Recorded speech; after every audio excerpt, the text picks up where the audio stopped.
ओम अज्ञानतिमिरान्धस्य ज्ञानाञ्जनशलाकया चक्षुरुन्मीलितं येन तस्मै श्रीगुरवे नमः। नमः ओं विष्णुपादाय कृष्णप्रेष्ठाय भूतले श्रीमते भक्तिवेदान्तस्वामिन् इति नाम्ने। नमस्ते सारस्वते देवे गौरवाणी प्रचारिणे निर्विशेष शून्यवादि पाश्चात्य वाञ्छाकल्पतरुभ्यश्च कृपा सिन्धुभ्य एव च पतितानां पावनेभ्यो वैष्णवेभ्यो नमो नमः। जय श्री कृष्ण चैतन्य प्रभु नित्यानंद श्री अद्वैत गदाधर श्रीवासादि गौर भक्तवृंद। हरे कृष्ण कृष्ण कृष्ण हरे हरे, हरे राम राम राम हरे हरे।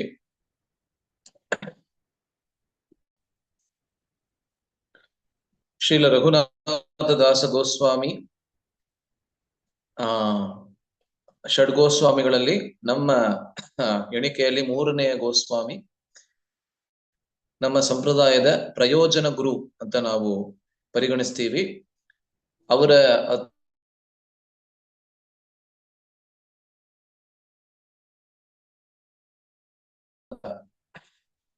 ಕಥೆಯನ್ನ ನಾವು ಇತರ ಗೋಸ್ವಾಮಿಗಳಲ್ಲಿ ನಾವು ನೋಡ್ತೀವಿ. ಅದಕ್ಕೆ ವಿಭಿನ್ನವಾಗಿ ಸ್ವಲ್ಪ ಬೇರೆ ರೀತಿಯಲ್ಲಿ ನಾವು ರಘುನಾಥ ದಾಸ್ ಗೋಸ್ವಾಮಿಯವರ ಚರಿತ್ರೆಯನ್ನ ನಾವು ನೋಡ್ತಾ ಇದ್ದೇವೆ, ಗಮನಿಸ್ತಾ ಇದ್ದೇವೆ. ಅವರು ಗೃಹಸ್ಥಾಶ್ರಮದಲ್ಲಿ ಇರಬೇಕಾದರೆ ಯಾವುದೇ ವಸ್ತುವಿನಲ್ಲಿ ತಮ್ಮ ಪರಿವಾರದ ಸದಸ್ಯರಲ್ಲಿ ಕೂಡ ಯಾವುದೇ ರಾಗ ಅಂತ ಹೇಳಿದ್ರೆ ಆಸಕ್ತಿ ಇಲ್ಲದೆ ವೈರಾಗ್ಯದ ಶಿಖಾಮಣಿಗಳಾಗಿ ಅತಿ ಐಶ್ವರ್ಯವಾಗಿರ್ತಕ್ಕಂತಹ ಪರಿಸ್ಥಿತಿಯಿಂದ ಆಚೆ ಬರಬೇಕು ಅಂತ ದಿನ ಮತ್ತೆ ರಾತ್ರಿ ನೋಡ್ತಾ, ಆ ರೀತಿಯಾದಂತಹ ಪರಿಸ್ಥಿತಿಯನ್ನ ಎದುರು ನೋಡ್ತಾ ಕೊನೆಗೆ ಆ ಪರಿಸ್ಥಿತಿಯಿಂದ ಆಚೆ ಬಂದು ಯಾವಾಗ ರಾತ್ರಿ ಸಮಯದಲ್ಲಿ ಅವರ ಪರಿವಾರದವರು ಮಲಗಿದ್ರು, ಮತ್ತೆ ಅವರ ಪಾರಿವಾರಿಕ ಗುರುಗಳು ಅವರನ್ನ ಒಂದು ಕೆಲಸಕ್ಕೆ ಕರೀತಾರೆ. ಆ ಕೆಲಸವನ್ನೇ ನೆಪವಾಗಿಟ್ಕೊಂಡು ಅಲ್ಲಿಂದ ಓಡಿ 12 ದಿವಸಗಳ ಕಾಲ ಅರಣ್ಯದ ಮಾರ್ಗದಲ್ಲಿ, ಕಾಡಿನ ಮಾರ್ಗದಲ್ಲಿ ಓಡಿ ಕೇವಲ 3 ದಿವಸ ಮಾತ್ರ ಒಂದು ಸ್ವಲ್ಪ ಮಟ್ಟಕ್ಕೆ ಆಹಾರವನ್ನ ಸ್ವೀಕರಿಸಿ ಕೊನೆಗೂ ಜಗನ್ನಾಥಪುರಿಯನ್ನ ತಲುಪಿದ ಕಥೆಯನ್ನ ನಾವು ಕಳೆದ ವಾರ ನಾವು ಗಮನಿಸಿದ್ವಿ. ಇವತ್ತು ಅದೇ ಕಥೆಯನ್ನ ಮುಂದಕ್ಕೆ ನಾವು ಗಮನಿಸೋಣ. ಈ ಒಂದು ಅದ್ಭುತವಾದಂತಹ ರಘುನಾಥ ದಾಸ ಗೋಸ್ವಾಮಿ ಅವರ ಜೀವನ ಚರಿತ್ರೆ ಏನಿದೆ, ಅದು ನಮ್ಮೆಲ್ಲರಿಗೆ ಅಂದ್ರೆ ಸಾಧನಾ ಭಕ್ತರಿಗೆ ಅಥವಾ ಸಾಧಕರಿಗೆ ಸ್ಫೂರ್ತಿದಾಯಕ ಮಾತ್ರ. ಇದು ಅನುಕರಣೆಗೆ ಖಂಡಿತವಾಗ್ಲೂ ಯೋಗ್ಯವಲ್ಲ, ಅನುಸರಣೆಗೆ ಮಾತ್ರ ಯೋಗ್ಯ. ಏನಕ್ಕೆ ಅಂದ್ರೆ ಈ ರೀತಿಯಾದಂತಹ ಒಂದು ಅದ್ಭುತವಾದಂತಹ ಚರಿತ್ರೆ ಮಹಾನ್ ವ್ಯಕ್ತಿಗಳಲ್ಲಿ, ನಿತ್ಯ ಸಿದ್ಧ ಭಕ್ತರಲ್ಲಿ ಮಾತ್ರ ಸಾಧ್ಯ. ನಮ್ಮಂತಹ ಕಡು ಮಾನವರು ಇದನ್ನ ಅನುಕರಣೆ ಮಾಡೋದಕ್ಕೆ ಹೋದ್ರೆ ಯಾವ ಅಲ್ಪ ಸ್ವಲ್ಪ ಭಕ್ತಿ ನಮ್ಮಲ್ಲಿ ಇದೆ ಅದನ್ನ ಕೂಡ ಕಳ್ಕೊಂಡ್ಬಿಡ್ತೀವಿ. ಏಕೆಂದ್ರೆ ನಮಗೆ ಭಕ್ತಿ ಮಾರ್ಗದಲ್ಲೇ ವಿಶ್ವಾಸ ಹೊರಟೋಗ್ಬೋದು ಇದನ್ನ ಅನುಕರಣೆ ಮಾಡಕ್ ಹೋದ್ರೆ. ಆರಂಭದಲ್ಲಿ ಅದಕ್ಕೆ ಹೇಳ್ತಾ ಇದ್ದೀನಿ, ನಾವೆಲ್ಲರೂ ಎಷ್ಟೊಂದ್ ಸತಿ ಕೇಳಿರ್ಬೋದು ಈ ಕಥೆಯನ್ನ, ಆದ್ರೂ ಆರಂಭದಲ್ಲಿ ಇದು ಅನುಕರಣೆಗೆ ಯೋಗ್ಯವಲ್ಲ, ಅನುಸರಣೆಗೆ ಅಂದ್ರೆ ಅವರ ಸ್ಫೂರ್ತಿಯನ್ನ ತೆಗೆದುಕೊಂಡು, ಅವರ ಅದ್ಭುತವಾದಂತಹ ಜೀವನದಿಂದ ಸ್ಫೂರ್ತಿಯನ್ನ ತೆಗೆದುಕೊಂಡು ಆ ತತ್ವ ಏನಿದೆ, ವೈರಾಗ್ಯದ ತತ್ವವನ್ನ ನಮ್ಮಷ್ಟಕ್ಕೆ ಅಥವಾ ನಮ್ಮ ಸ್ಥಿತಿಗೆ ಮತ್ತೆ ಪರಿಸ್ಥಿತಿಗೆ ಅನುಸಾರವಾಗಿ ಅದನ್ನ ಲಾಗು ಮಾಡ್ಕೊಳ್ಳೋದು, ನಮ್ಮ ಜೀವನದಲ್ಲಿ ಅನ್ವಯಿಸ್ಕೊಳ್ಳೋದು ಮಾತ್ರ ಇದರ ಉದ್ದೇಶ. ಇದರ ಉದ್ದೇಶ ಇದನ್ ಹೊರತಾಗಿ ಇದನ್ ಬಿಟ್ಟು ಬೇರೆದು ಯಾವುದೂ ಅಲ್ಲ ಅಲ್ವೇ. ಅದ್ಭುತವಾಗಿರ್ತಕ್ಕಂತಹ ಮಹಾನ್ ವ್ಯಕ್ತಿಗಳ ಜೀವನ ಚರಿತ್ರೆಯನ್ನ ನಾವು ಚರ್ಚೆ ಮಾಡೋದು, ಅದರಿಂದ ನಮ್ಗೆ ಸ್ಫೂರ್ತಿ ಸಿಗ್ಲಿ, ಆ ಸ್ಫೂರ್ತಿಯಿಂದ ನಮ್ಮ ಸ್ವಂತ ಜೀವನಗಳಲ್ಲಿ ಈ ಯಾವ ಮಟ್ಟಕ್ಕೆ ಅದನ್ನ ನಮ್ಮ ಜೀವನದಲ್ಲಿ ಪಾಲಿಸೋದಕ್ಕೆ ಸಾಧ್ಯನೋ ಅಷ್ಟರ ಮಟ್ಟಕ್ಕೆ ಮಾತ್ರ ನಾವು ಪಾಲಿಸೋಣ ಅಂತ ಒಂದೇ ಒಂದು ಸದುದ್ದೇಶದಿಂದ ಅಲ್ವೇ.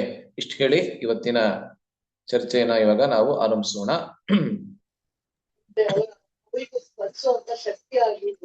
ಕಾಣಿಸ್ತಾ ಇರಬೇಕು ಎಲ್ಲರಿಗೆ.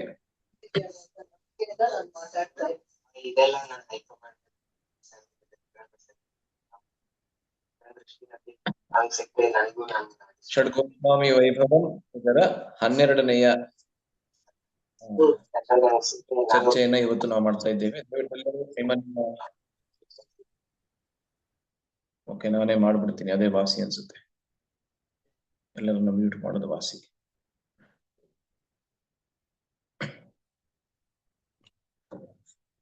ಆಯ್ತು.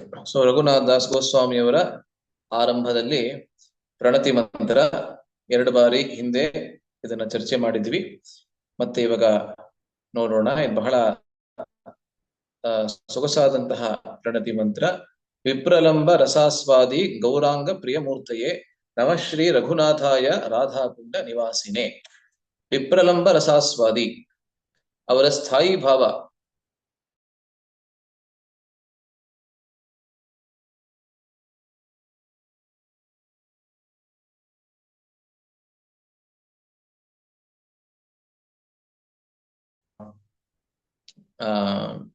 ಸ್ಥಿರವಾಗಿ, ಸ್ಥಿರ ಮತ್ತೆ ಸ್ಥಾಯಿ ಎರಡು ಒಂದೇನೆ, ಎರಡು ಒಂದೇ ಅರ್ಥ, ಸಮಾನಾರ್ಥಕ ಶಬ್ದಗಳು.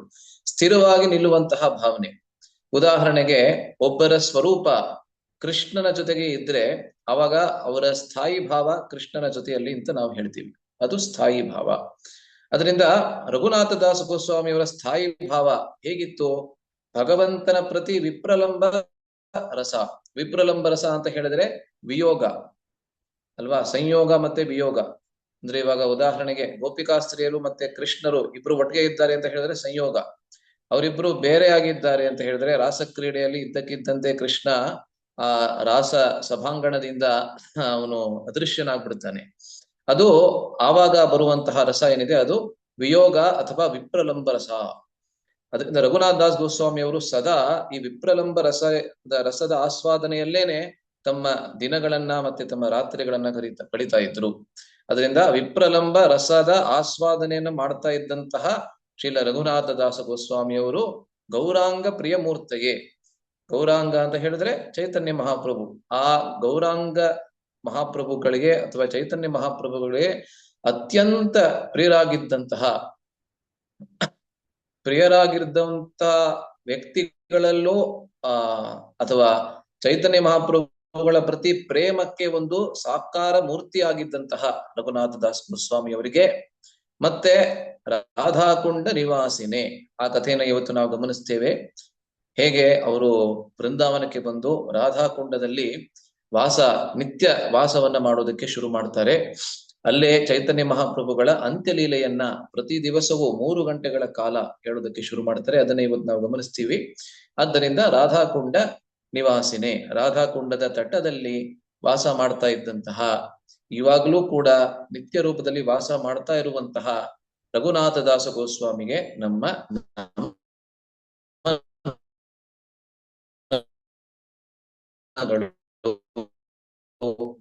ನಮಸ್ಕಾರ. ಎಲ್ಲಿವರೆಗೆ ಚರ್ಚೆ ಬಂದಿತ್ತು ಅಂತ ಹೇಳಿದ್ರೆ, ಚೈತನ್ಯ ಮಹಾಪ್ರಭುಗಳು ಈ ರಘುನಾಥ ದಾಸ್ ಗೋಸ್ವಾಮಿಯವರನ್ನ ಪುರಿಯ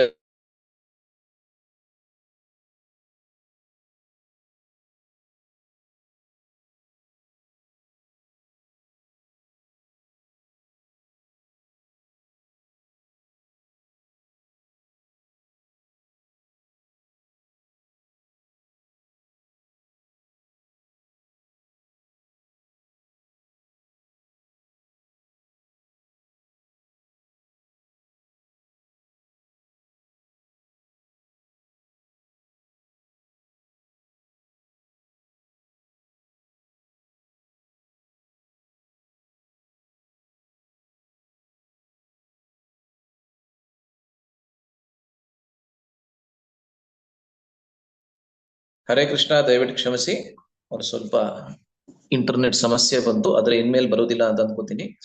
ಮೊಬೈಲ್ ಡೇಟಾಗೆ ಬಂದಿದ್ದೀನಿ. ಚೈತನ್ಯ ಮಹಾಪ್ರಭುಗಳು ರಘುನಾಥ್ ದಾಸ್ ಗೋಸ್ವಾಮಿ ಅವರನ್ನ ಪುರಿಯಲ್ಲಿ ಗಮನಿಸ್ತಾರೆ. ಅವರ ನಿತ್ಯ ವಾಸಸ್ಥಾನ ಆಗಿದ್ದಂತಹ ಗಂಭೀರದಲ್ಲಿ ರಘುನಾಥ್ ದಾಸ್ ಗೋಸ್ವಾಮಿ ಅವರು ಆಗಮಿಸ್ತಾರೆ. ಅವರು ಆಗಮನಿಸಿದ ನಂತರ ಅವರ ಜೊತೆಗೆ ಮಾತನಾಡೋದಕ್ಕೆ ಶುರು ಮಾಡ್ತಾರೆ. ಅವರ ತಂದೆ ಹೇಗಿದ್ದಾರೆ ಎಲ್ಲವನ್ನ ಕೇಳ್ತಾರೆ. ಅವರ ತಂದೆ ಮತ್ತೆ ಅವರ ಮಾಮ ಇಬ್ರು ಕೂಡ ಅಂದ್ರೆ ಸೋದರ ಮಾವ ಇಬ್ರು ಕೂಡ ಆ ವೈಷ್ಣವರೇನೆ, ಆದ್ರೆ ಪರಿಶುದ್ಧ ವೈಷ್ಣವರಲ್ಲ ಅನ್ನೋದನ್ನ ಚೈತನ್ಯ ಮಹಾಪ್ರಭುಗಳು ರಘುನಾಥ ದಾಸ್ ಗೋಸ್ವಾಮಿ ಖಚಿತಪಡಿಸಿ ಹೇಳ್ತಾರೆ. ಅದ್ರ ಬಗ್ಗೆ ನಾವು ಗಮನಿಸಿದ್ವಿ. ಅದಾದ್ಮೇಲೆ ಚೈತನ್ಯ ಮಹಾಪ್ರಭು ಅವರು ರಘುನಾಥ ದಾಸ್ ಗೋಸ್ವಾಮಿ ಅವರು ಎಷ್ಟು ಬಳಲಿದ್ರು, ಎಷ್ಟು ಸುಸ್ತಾಗಿದ್ರು ಅವರ 12 ದಿವಸಗಳ ಪ್ರಯಾಣದಿಂದ ಅಂತ ಗಮನಿಸಿ ಅವರನ್ನ ಸ್ವರೂಪ್ ದಾಮೋದರ ಗೋಸ್ವಾಮಿ ಅವರಿಗೆ ಒಪ್ಪಿಸ್ತಾರೆ. ಇನ್ಮೇಲಿಂದ ಇವರು ನಿಮ್ಮ ಕೆಳಗಡೆ ಸೇವೆಯನ್ನ ಮಾಡ್ಲಿ. ಸ್ವರೂಪ್ ದಾಮೋದರ ಗೋಸ್ವಾಮಿ ಅವರು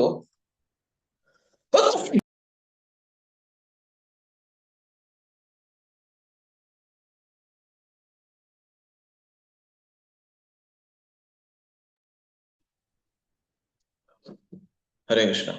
ಸ್ವರೂಪ್ ದಾಮೋದರ ಗೋಸ್ವಾಮಿ ಅವರು ಚೈತನ್ಯ ಮಹಾಪ್ರಭುಗಳ ಸ್ವಯಂ ಅಂದ್ರೆ ಪರ್ಸನಲ್ ಅಸಿಸ್ಟೆಂಟ್, ವೈಯಕ್ತಿಕ ಸೇವಕರು. ಆ ಸ್ವರೂಪ್ ದಾಮೋದರ ಗೋಸ್ವಾಮಿ ಕೆಳಗಡೆನೆ 16 ವರ್ಷಗಳ ಕಾಲ ರಘುನಾಥ ದಾಸ್ ಗೋಸ್ವಾಮಿ ಅವರು ಚೈತನ್ಯ ಮಹಾಪ್ರಭುಗಳ ಸೇವೆಯನ್ನ ಮಾಡ್ತಾರೆ ಈ ಸಮಯದಿಂದ. ಮತ್ತು ರಘುನಾಥ ದಾಸ್ ಗೋಸ್ವಾಮಿ ಅವರು ಬಹಳ ಬಳಲಿದ್ರು ಅಂತ ಹೇಳಿ ಗೋವಿಂದ ಅಂತ ಹೇಳಿದ್ರೆ ಮತ್ತೊಬ್ಬ ವೈಯಕ್ತಿಕ ಸೇವಕರು. ಎಲ್ಲಾ ವೈಯಕ್ತಿಕ ಸೇವಕರಲ್ಲೂ ಬಹಳ ಮುಖ್ಯವಾಗಿರ್ತಕ್ಕಂಥವ್ರು ಗೋವಿಂದಾನೆ. ಆ ಗೋವಿಂದ ಅನ್ನೋರು ಈಶ್ವರಪುರಿಯ ಶಿಷ್ಯರು. ಅದರಿಂದ ವಸ್ತುತಃ ನೋಡೋದಿದ್ರೆ ಚೈತನ್ಯ ಮಹಾಪ್ರಭುಗಳು ಮತ್ತೆ ಗೋವಿಂದ ಇಬ್ಬರು ಒಂದೇ ಗುರುವಿನ ಶಿಷ್ಯರು. ಆದರೂ ಗೋವಿಂದನಿಗೆ ಚೈತನ್ಯ ಮಹಾಪ್ರಭುಗಳ ಪ್ರತಿ ಅತೀವ ಭಕ್ತಿ ಭಾವನೆ ಇದ್ದಿದ್ರಿಂದ ಯಾವಾಗಲೂ ಅವರ ಸೇವೆಯನ್ನೇ ಮಾಡಿಕೊಂಡು ಎಲ್ಲಾ ರೀತಿಯಾದಂತ ಸೇವೆಯನ್ನು ಮಾಡ್ತಾ ಇರ್ತಾನೆ. ಗೋವಿಂದನಿಗೆ ರಘುನಾಥ ದಾಸ್ ಗೋಸ್ವಾಮಿ ಅವರ ಸ್ನಾನವನ್ನ ಮಾಡಿಸಿ ಜಗನ್ನಾಥಪುರಿಯ ಸಮುದ್ರದಲ್ಲಿ ನಂತರ ಜಗನ್ನಾಥನ ದರ್ಶನವನ್ನ ಮಾಡಿಸಿ ಒಳ್ಳೆ ಪ್ರಸಾದವನ್ನ ವ್ಯವಸ್ಥೆ ಮಾಡ್ಕೊಡ್ಬೇಕು ಅಂತ ಹೇಳ್ತಾರೆ. ಅದಾದ್ಮೇಲೆ ಏನಾಗುತ್ತೆ ಅನ್ನೋದನ್ನ ಇವಾಗ ಗಮನಿಸೋಣ. ಸೊ ಚೈತನ್ಯ ಮಹಾಪ್ರಭುಗಳು ತಮ್ಮ ಸ್ವಂತ ಉಚ್ಚಿಷ್ಟವನ್ನ ಕೂಡ ಅವಾಗ ಕೊಡ್ತಾರೆ. ರಘುನಾಥ ದಾಸರಿಗೆ ತಮ್ಮ ಸ್ವಂತ ಉಚ್ಚಿಷ್ಟವನ್ನ ತಾವೇ ಕೊಡ್ತಾರೆ ಅಲ್ವಾ. ಸೊ ಪ್ರತಿ ದಿವಸ ನನ್ನ ಜೊತೆಯಲ್ಲಿ ಇಲ್ಲೇ ಬಂದು ಗಂಭೀರಕ್ಕೆ ಬಂದು ಪ್ರಸಾದವನ್ನ ಸ್ವೀಕರಿಸು ಅಂತ ಹೇಳ್ತಾರೆ. ಈ ರೀತಿ 5 ದಿವಸಗಳ ತನಕ ಮುನ್ನಡೀತದೆ. ಏನು ನಡೀತದೆ ಅಂತ ಹೇಳಿದ್ರೆ ಚೈತನ್ಯ ಮಹಾಪ್ರಭುಗಳ ಜೊತೆಗೆ ರಘುನಾಥ ದಾಸ್ ಗೋಸ್ವಾಮಿ ಅವರು ಪ್ರತಿ ದಿವಸ ಪ್ರಸಾದವನ್ನ ಅವರ ವಾಸಸ್ಥಾನವಾದಂತಹ ಗಂಭೀರದಲ್ಲೇ ಸ್ವೀಕರಿಸ್ತಾ ಇರ್ತಾರೆ. 5 ದಿವಸಗಳಾದ್ಮೇಲೆ ಏನಾಗತ್ತೆ ಅಂದ್ರೆ 6ನೇ ದಿವಸ ಅಲ್ಲಿಗೆ ಬರೋದಿಲ್ಲ ರಘುನಾಥ ದಾಸ್ ಗೋಸ್ವಾಮಿ. ನೋಡಿ, 6ನೇ ದಿವಸಕ್ಕೆ ಅವರ ಮನಸ್ಸಿನಲ್ಲಿ ಒಂದು ವಿಶೇಷವಾದ ಭಾವನೆ ಮೂಡಿ ಬರ್ತದೆ. ಸೊ ನೋಡಿ, ಚೈತನ್ಯ ಮಹಾಪ್ರಭುಗಳು ಪ್ರತಿ ದಿವಸ ಅಲ್ಲಿ ಗಂಭೀರದಲ್ಲಿ ಪ್ರಸಾದವನ್ನ ಸ್ವೀಕರಿಸ್ತಾ ಇರ್ಬೇಕಾದ್ರೆ ಬೇರೆ ಬೇರೆ ಭಕ್ತರು ಜಗನ್ನಾಥಪುರಿಯ ಬೇರೆ ಬೇರೆ ಕಡೆಗಳಿಂದ ಅವರಿಗೆ ಬಂದು ಅನೇಕ ಒಂದು ಬಹಳ ವಿಶೇಷವಾಗಿರ್ತಕ್ಕಂತಹ ಭೋಗ್ಯ ವಸ್ತುಗಳನ್ನ, ವ್ಯಂಜನಗಳನ್ನ ತಯಾರಿಸಿ ಬಂದು ಅವರಿಗೆ ಕೊಡ್ತಾ ಇದ್ರು. ಅದರಿಂದ ಪ್ರತಿ ದಿವಸವೂ ಪ್ರಾಯ ಭೂರಿ ಭೋಜನವೇ ಆಗಿರ್ತಾ ಇತ್ತು. ಚೈತನ್ಯ ಮಹಾಪ್ರಭುಗಳು ಏನ್ ಸ್ವೀಕರಿಸ್ತಾ ಇದ್ರಲ್ಲ ಅದು ಪ್ರತಿ ದಿವಸ ಭೂರಿ ಭೋಜನವೇ ಆಗಿತ್ತು. ಉದಾಹರಣೆಗೆ ಯಾರಾದ್ರೂ ಒಬ್ಬ ಬಹಳ ವರಿಷ್ಠ ಸನ್ಯಾಸಿಗಳು ನಮ್ಮ ಮನೆಗೆ ಬರ್ತಾರೆ ಅಂತ ಹೇಳಿದ್ರೆ ಖಂಡಿತವಾಗ್ಲೂ ನಾವು ಭೂರಿ ಭೋಜನವನ್ನೇ ತಯಾರಿಸ್ತೀವಿ ಅಲ್ವೇ. ಒಂದು ದೊಡ್ಡ ಫೀಸ್ಟ್ ತಯಾರಿಸಿ ಅವರಿಗೆ ಕೊಡ್ತೀವಿ. ಅದೇ ರೀತಿಯಲ್ಲಿ ಇತ್ತು. ಆದ್ರಿಂದ ರಘುನಾಥ ದಾಸ್ ಗೋಸ್ವಾಮಿ ಅವರಿಗೆ ಇದು ಇಷ್ಟ ಆಗ್ಲಿಲ್ಲ. 6ನೇ ದಿವಸ ಕಾಣೆ ಚೈತನ್ಯ ಮಹಾಪ್ರಭುಗಳು ಸ್ವರೂಪ್ ದಾಮೋದರ ಗೋಸ್ವಾಮಿಗೆ ಅವರ ರಘುನಾಥ ದಾಸ್ ಗೋಸ್ವಾಮಿ ಅವರ ಪ್ರಾಯ ಗುರು, ಒಂದು ತರಹದ ಗುರು ಅಂತ ಎಂದ್ಕೋಬಹುದು, ಅವರಿಗೆ ಕೇಳ್ತಾರೆ ಏನಕ್ಕೆ ಬರ್ಲಿಲ್ಲ ಅಂತ. ಅವಾಗ ಸ್ವರೂಪ್ ದಾಮೋದರ ಗೋಸ್ವಾಮಿ ಅವರು ಹೇಳ್ತಾರೆ, ಪ್ರತಿ ದಿವಸವೂ ಈ ರೀತಿಯಾದಂತಹ ಭೂರಿ ಭೋಜನವನ್ನ ಸ್ವೀಕರಿಸುವುದು ಅವರಿಗೆ ಇಷ್ಟ ಆಗ್ತಾ ಇಲ್ಲ. ಇದು ತಮ್ಮ ಆಧ್ಯಾತ್ಮಿಕ ಜೀವನಕ್ಕೆ ಒಳ್ಳೇದಲ್ಲ ಅಂತ ಅವ್ರಿಗೆ ಅನ್ನಿಸ್ತಾ ಇದೆ ಅಲ್ವೇ. ಸ್ಪಾಟ್ಲೈಟ್ ಮಾಡ್ಬೇಕಂತ ಕಾಣುತ್ತೆ ಅಲ್ಲ. ಒಂದೇ ನಿಮಿಷ. ಸೊ ಪ್ರತಿ ದಿವಸವೂ ಈ ರೀತಿಯಾದಂತಹ ಭೂರಿ ಭೋಜನವನ್ನ ಸ್ವೀಕರಿಸುವುದು ಅವರಿಗೆ ಇಷ್ಟ ಆಗ್ತಾ ಇದೆ. ತಮ್ಮ ಆಧ್ಯಾತ್ಮಿಕ ಜೀವನಕ್ಕೆ ಇದು ಹಾನಿಕಾರಿ ಅಂತ ತಿಳಿದು ಇಲ್ಲಿಗೆ ಇವತ್ತು ಬರಲಿಲ್ಲ. ಹಾಗಾದ್ರೆ ಏನ್ ಮಾಡ್ತಾ ಇದ್ದಾರೆ? ತಮ್ಮ ಉದರ ನಿರ್ವಾಹಕ್ಕೆ ಏನ್ ಮಾಡ್ತಾ ಇದ್ದಾರೆ? ಯಾಕೆಂದ್ರೆ ನಮ್ಮ ಶರೀರವನ್ನ ನಾವು ಕಾಪಾಡ್ಕೋಬೇಕು, ಅದಕ್ಕೆ ಏನಾದ್ರೂ ತಿನ್ಬೇಕು, ಏನಾದ್ರೂ ಕುಡಿಬೇಕು. ಅದಕ್ಕೆ ಏನ್ ಮಾಡ್ತಾ ಇದ್ದಾರೆ ಅಂತ ಹೇಳಿದ್ರೆ ಅವಾಗ ಸ್ವರೂಪ ದಾಮೋದರ ಗೋಸ್ವಾಮಿ ಅವರು ಹೇಳ್ತಾರೆ, ನರಸಿಂಹದ್ವಾರ ಅಂತ ಹೇಳಿದ್ರೆ ಜಗನ್ನಾಥ ದೇವಸ್ಥಾನ ಏನಿದೆ ಅದರ ಪೂರ್ವ ದ್ವಾರ. ಒಂದೊಂದು ದ್ವಾರಕ್ಕೆ ಒಂದೊಂದು ಹೆಸರಿದೆ. ಎಲ್ಲ ಹೆಸರು ನಂಗೆ ನೆನಪಿಲ್ಲ, 4 ಹೆಸರು. ಆದ್ರೆ ಪೂರ್ವ ದ್ವಾರ ಖಂಡಿತವಾಗ್ಲೂ ನರಸಿಂಹದ್ವಾರ, ನರಸಿಂಹದ್ವಾರ ಅಂತ ಕೂಡ ಹೇಳ್ತಾರೆ, ತತ್ಸಮಾತದ್ಭವದ ರೂಪದಲ್ಲಿ. ಆ ನರಸಿಂಹದ್ವಾರದ ಮುಂದೆ ಕುಳಿತುಕೊಂಡು ಭಿಕ್ಷೆಯನ್ನ ಬೇಡ್ತಾ ಇದ್ದಾರೆ. ನೋಡಿ, ಅದಕ್ಕೆ ಹೇಳಿದ್ದು ಆರಂಭದಲ್ಲಿ, ಇದೆಲ್ಲ ಅನುಕರಣೆ ಮಾಡೋದಕ್ಕೆ ಯೋಗ್ಯವಲ್ಲ. ನಾವು ಈ ರೀತಿ ಬ್ರಹ್ಮಚಾರಿಗಳು ಕೂಡ ಈ ಕಲಿಯುಗದಲ್ಲಿ ಇದನ್ನ ಮಾಡೋದಕ್ಕೆ ಅಷ್ಟೊಂದು ಸಾಧ್ಯವಾಗದೇ ಇರ್ಬೋದು ಅಂತ ಹೇಳೇನೆ ಪ್ರಭುಪಾದರು ಬ್ರಹ್ಮಚಾರಿಗಳಿಗೆ ಬೇರೆ ಬೇರೆ ಸೇವೆಗಳನ್ನು ಕೊಟ್ಟಿದ್ದಾರೆ. ಉದಾಹರಣೆಗೆ ಪುಸ್ತಕ ವಿತರಣೆ, ಇದು ಬ್ರಹ್ಮಚಾರಿಗಳು ಬೇಡುವಂತಹ ಭಿಕ್ಷೆ ಅಲ್ವೇ. ತಮ್ಮ ಗುರುಗಳಾದಂತಹ, ಅಂತಿಮ ಗುರುಗಳಾದಂತಹ ಪರಮ ಗುರುಗಳಾದಂತಹ ಶ್ರೀಲ ಪ್ರಭುಪಾದರು ಯಾವ ಯಾವ ಪುಸ್ತಕಗಳನ್ನ ಬರೆದಿದ್ದಾರೆ ಅದನ್ನ ಜನರಲ್ಲಿ ಹಂಚುವುದು, ಈ ರೀತಿ ಬೇರೆ ಬೇರೆ ಆಯಾಮಗಳನ್ನ ಕೊಟ್ಟಿದ್ದಾರೆ ನಮ್ಗೆ. ಆದ್ರೆ ರಘುನಾಥ್ ದಾಸ್ ಗೋಸ್ವಾಮಿ ಅವರು ಏನಕ್ಕೆ ನೋಡಿ, ಅಷ್ಟು ಐಶ್ವರ್ಯಶಾಲಿಯಾದಂತಹ ಪರಿವಾರದಿಂದ ಬಂದಂತವರು. ಎಷ್ಟು ಐಶ್ವರ್ಯ ಅವರ ಪರಿವಾರದಲ್ಲಿ ಅಂತ ಹೇಳಿದ್ರೆ, ಕುಬೇರನಿಗೆ ಸಮನಾದಂತಹ ಐಶ್ವರ್ಯ ಅಲ್ವಾ. ನಾವು ನೋಡಿದ್ವಿ ಎಷ್ಟು ಸಾವಿರಾರು ಚಿನ್ನದ ನಾಣ್ಯಗಳನ್ನ ಪ್ರತಿ ವರ್ಷ ಅವರು ಸಂಪಾದಿಸ್ತಾ ಇದ್ರು. ಒಂದೇ ಒಂದು ಚಿನ್ನದ ನಾಣ್ಯ ಇವತ್ತಿನ ಸಮಯದಲ್ಲಿ ಎಷ್ಟು ಬೆಲೆ ಬಾಳುವಂತಹದ್ದು. ಚಿನ್ನಕ್ಕೆ ಯಾವಾಗ್ಲೂ ಬೆಲೆ ಇದ್ದೇ ಇರ್ತದೆ. ಆಗಿನ ಕಾಲದಲ್ಲೂ ಅದೇ ರೀತಿಯಾದಂತಹ ಬೆಲೆ ಇತ್ತು. ಸುಮಾರು 12,000 ಚಿನ್ನದ ನಾಣ್ಯಗಳನ್ನ ಪ್ರತಿ ವರ್ಷ ಅವರು ಸಂಪಾದಿಸ್ತಾ ಇದ್ರು ಅಂತ ಹೇಳಿದ್ರೆ ಎಷ್ಟು ಐಶ್ವರ್ಯಶಾಲಿಯಾದಂತಹ ಪರಿವಾರ ಅದು. ಆ ರೀತಿಯಾದಂತಹ ಪರಿವಾರದಿಂದ ಬಂತಂತವರು ಇದೀಗ ಏನ್ ಮಾಡ್ತಾ ಇದ್ದಾರೆ, ಭಿಕ್ಷೆಯನ್ನ ಬೇಡ್ತಾ ಇದ್ದಾರೆ. ಎಲ್ಲಿ? ನರಸಿಂಹದ್ವಾರದ ಮುಂದೆ. ಇದನ್ನು ಕೇಳಿದಾಗ ಚೈತನ್ಯ ಮಹಾಪ್ರಭುಗಳಿಗೆ ಸಂತೋಷ ಆಗತ್ತೆ. ಏನಕ್ಕೆ ಅಂದ್ರೆ, ಒಬ್ಬ ಉತ್ತಮ ವೈರಾಗಿ ಅನ್ನೋನು ಹೇಗಿರ್ಬೇಕು, ಹೇಗೆ ನಡ್ಕೊಳ್ಬೇಕು ಅನ್ನೋದನ್ನ ತನ್ನ ಸ್ವಂತ ಉದಾಹರಣೆಯ ಮೂಲಕ ರಘುನಾಥ್ ದಾಸ್ ಅವರು ಎಲ್ಲರಿಗೂ ತೋರಿಸ್ತಾ ಇದ್ದಾರೆ ಅಂತ ಹೇಳಿ ಬಹಳ ಸಂತೋಷ ಪಡ್ತಾರೆ. ನೋಡಿ, ಚೈತನ್ಯ ಮಹಾಪ್ರಭುಗಳು ಸನ್ಯಾಸಿಯಾಗಿದ್ದರಿಂದ ಅನೇಕರು ಬೇರೆ ಬೇರೆ ವ್ಯಂಜನಗಳನ್ನ ತಯಾರಿಸಿ ಅವ್ರಿಗೆ ತಗೊಂಡು ಬರ್ತಾ ಇದ್ರು. ಆದ್ರೆ ಅವರು ಅದನ್ನ ಭೋಗ ಮಾಡ್ಬೇಕಂತ ಸ್ವೀಕರಿಸ್ತಾ ಇರ್ಲಿಲ್ಲ. ಅವ್ರಿಗೆ ಸನ್ಯಾಸಿ ಆದ ಮೇಲೆ ಯಾವುದೇ ಆ ರೀತಿಯಾದಂತಹ ಆಸೆಗಳಾಗ್ಲಿ, ಬೇರೆ ಬೇರೆ ವ್ಯಂಜನಗಳನ್ನ ಪ್ರತಿ ದಿವಸ ತಿನ್ಬೇಕು ಅಂತ, ಅಥವಾ ಬಹಳ ಸೊಗಸಾದಂತ ಬಟ್ಟೆಯನ್ನ ಹಾಕ್ಬೇಕಂತ ಯಾವುದೇ ಆಸೆ ಇಲ್ಲ. ಆದ್ರೆ ಅವರೆಲ್ಲರ ಮನಸ್ಸನ್ನ ನೋಯಿಸಬಾರ್ದು ಅಂತ ಹೇಳಿ ಅವರು ಸ್ವೀಕರಿಸ್ತಾ ಇದ್ರು ಅಷ್ಟೇನೆ. ಆದ್ರೆ ಅವರ ಮನಸ್ಸಿನಲ್ಲಿ ಅದೇ ರೀತಿಯಾದಂತಹ ವೈರಾಗ್ಯದ ಭಾವನೆ ಇತ್ತು.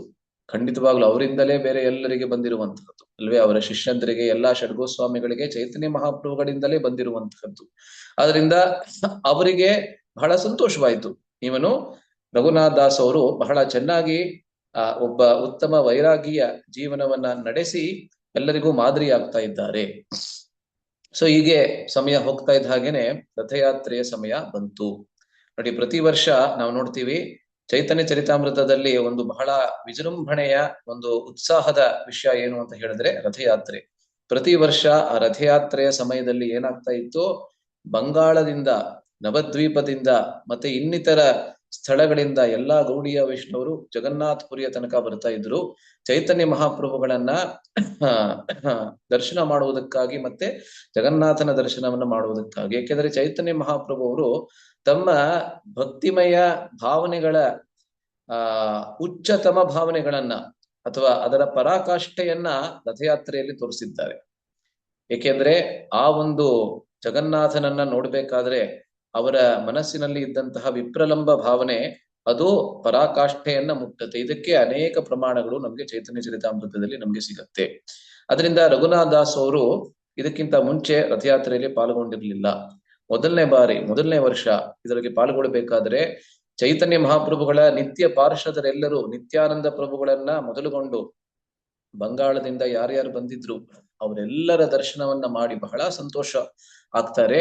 ಅಷ್ಟು ಮಾತ್ರ ಅಲ್ಲ, ರಥಯಾತ್ರೆಯಲ್ಲಿ ಚೈತನ್ಯ ಮಹಾಪ್ರಭುಗಳ ಆ ದಿವ್ಯವಾಗಿರ್ತಕ್ಕಂಥ ನರ್ತನ ಏನಿತ್ತು, ಅವರ ಕುಣಿತ ಏನಿತ್ತು, ಅವರ ಅದ್ಭುತವಾದಂತ ಸಂಕೀರ್ತನೆಯ ಒಂದು ಪ್ರತಿಸ್ಪಂದನೆ ಏನಿತ್ತು, ಆ ಸಂಕೀರ್ತನೆ ಅನ್ನೋದು ಹೇಗೆ ಹೊರಹೊಮ್ಮಿತು, ಆ ಸಂಕೀರ್ತನೆಯ ಪಿತಾಮಹರಂತೆ ಅವರು ಹೇಗೆ ರಥಯಾತ್ರೆಯಲ್ಲಿ ಎಲ್ಲರ ಜೊತೆಯಲ್ಲಿ ಉತ್ಸಾಹದಿಂದ ಪಾಲ್ಗೊಂಡ್ರು, ಅದನ್ನ ನೋಡಿ, ಅದನ್ನ ಗಮನಿಸಿ ಬಹಳ ಸಂತೋಷವಾಗತ್ತೆ, ಬಹಳ ಸಂತುಷ್ಟಿ ಕೂಡ ಆಗತ್ತೆ ರಘುನಾಥ್ ದಾಸ ಗೋಸ್ವಾಮಿ ಅವರಿಗೆ.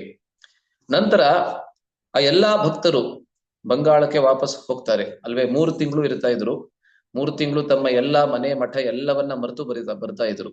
ಆ ಒಂದು ತಾತ್ಪರ್ಯದಲ್ಲಿ ಚೈತನ್ಯ ಚರಿತಾಮೃತದಲ್ಲಿ ಬರುತ್ತೆ. ಶ್ರೀಲ ಪ್ರಭುಪಾದರು ಹೇಳ್ತಾರೆ, ಆಗಿನ ಕಾಲದಲ್ಲಿ ಪ್ರಾಯ ಎಲ್ಲರೂ ವ್ಯವಸಾಯದ ಒಂದು ಮಾರ್ಗವನ್ನ ಅನುಸರಿಸ್ತಾ ಇದ್ದಿದ್ರಿಂದ ಅವ್ರಿಗೆ ಯಾವುದೇ ನಷ್ಟ ಕೂಡ ಆಗ್ತಾ ಇರ್ಲಿಲ್ಲ.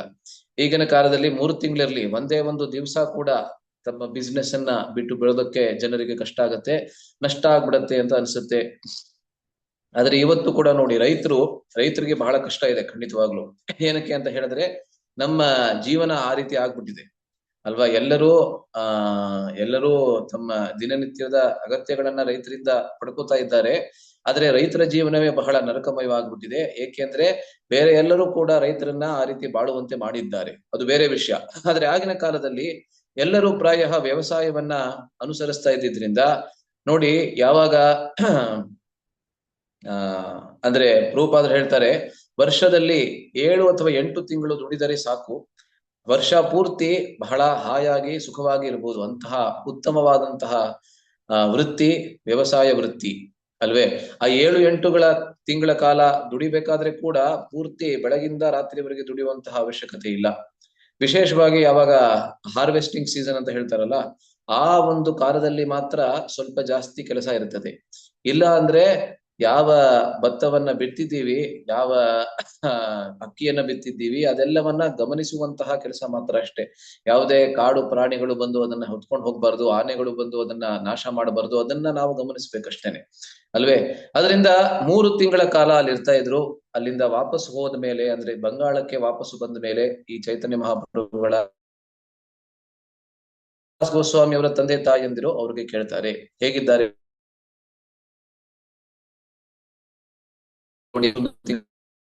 ಮನೆಯಿಂದ ಓಡಿ ಆದ್ಮೇಲೆ ಅವರನ್ನ ಎಂದಿಗೂ ನೋಡಿಲ್ಲ. ಆಗಿನ ಕಾಲದಲ್ಲಿ ಫೋನ್ ಏನು ಇರ್ಲಿಲ್ಲ, ಅದರಿಂದ ಅವ್ರ ಜೊತೆಗೆ ದೂರವಾಣಿಯ ಮೂಲಕ ಮಾತನಾಡೋದಕ್ಕೂ ಆಗ್ತಾ ಇರ್ಲಿಲ್ಲ, ವಿಡಿಯೋ ಕಾಲ್ ಕೂಡ ವಾಟ್ಸ್ಆಪ್ ಮೂಲಕ ಮಾಡಕ್ ಆಗ್ತಾ ಇರ್ಲಿಲ್ಲ.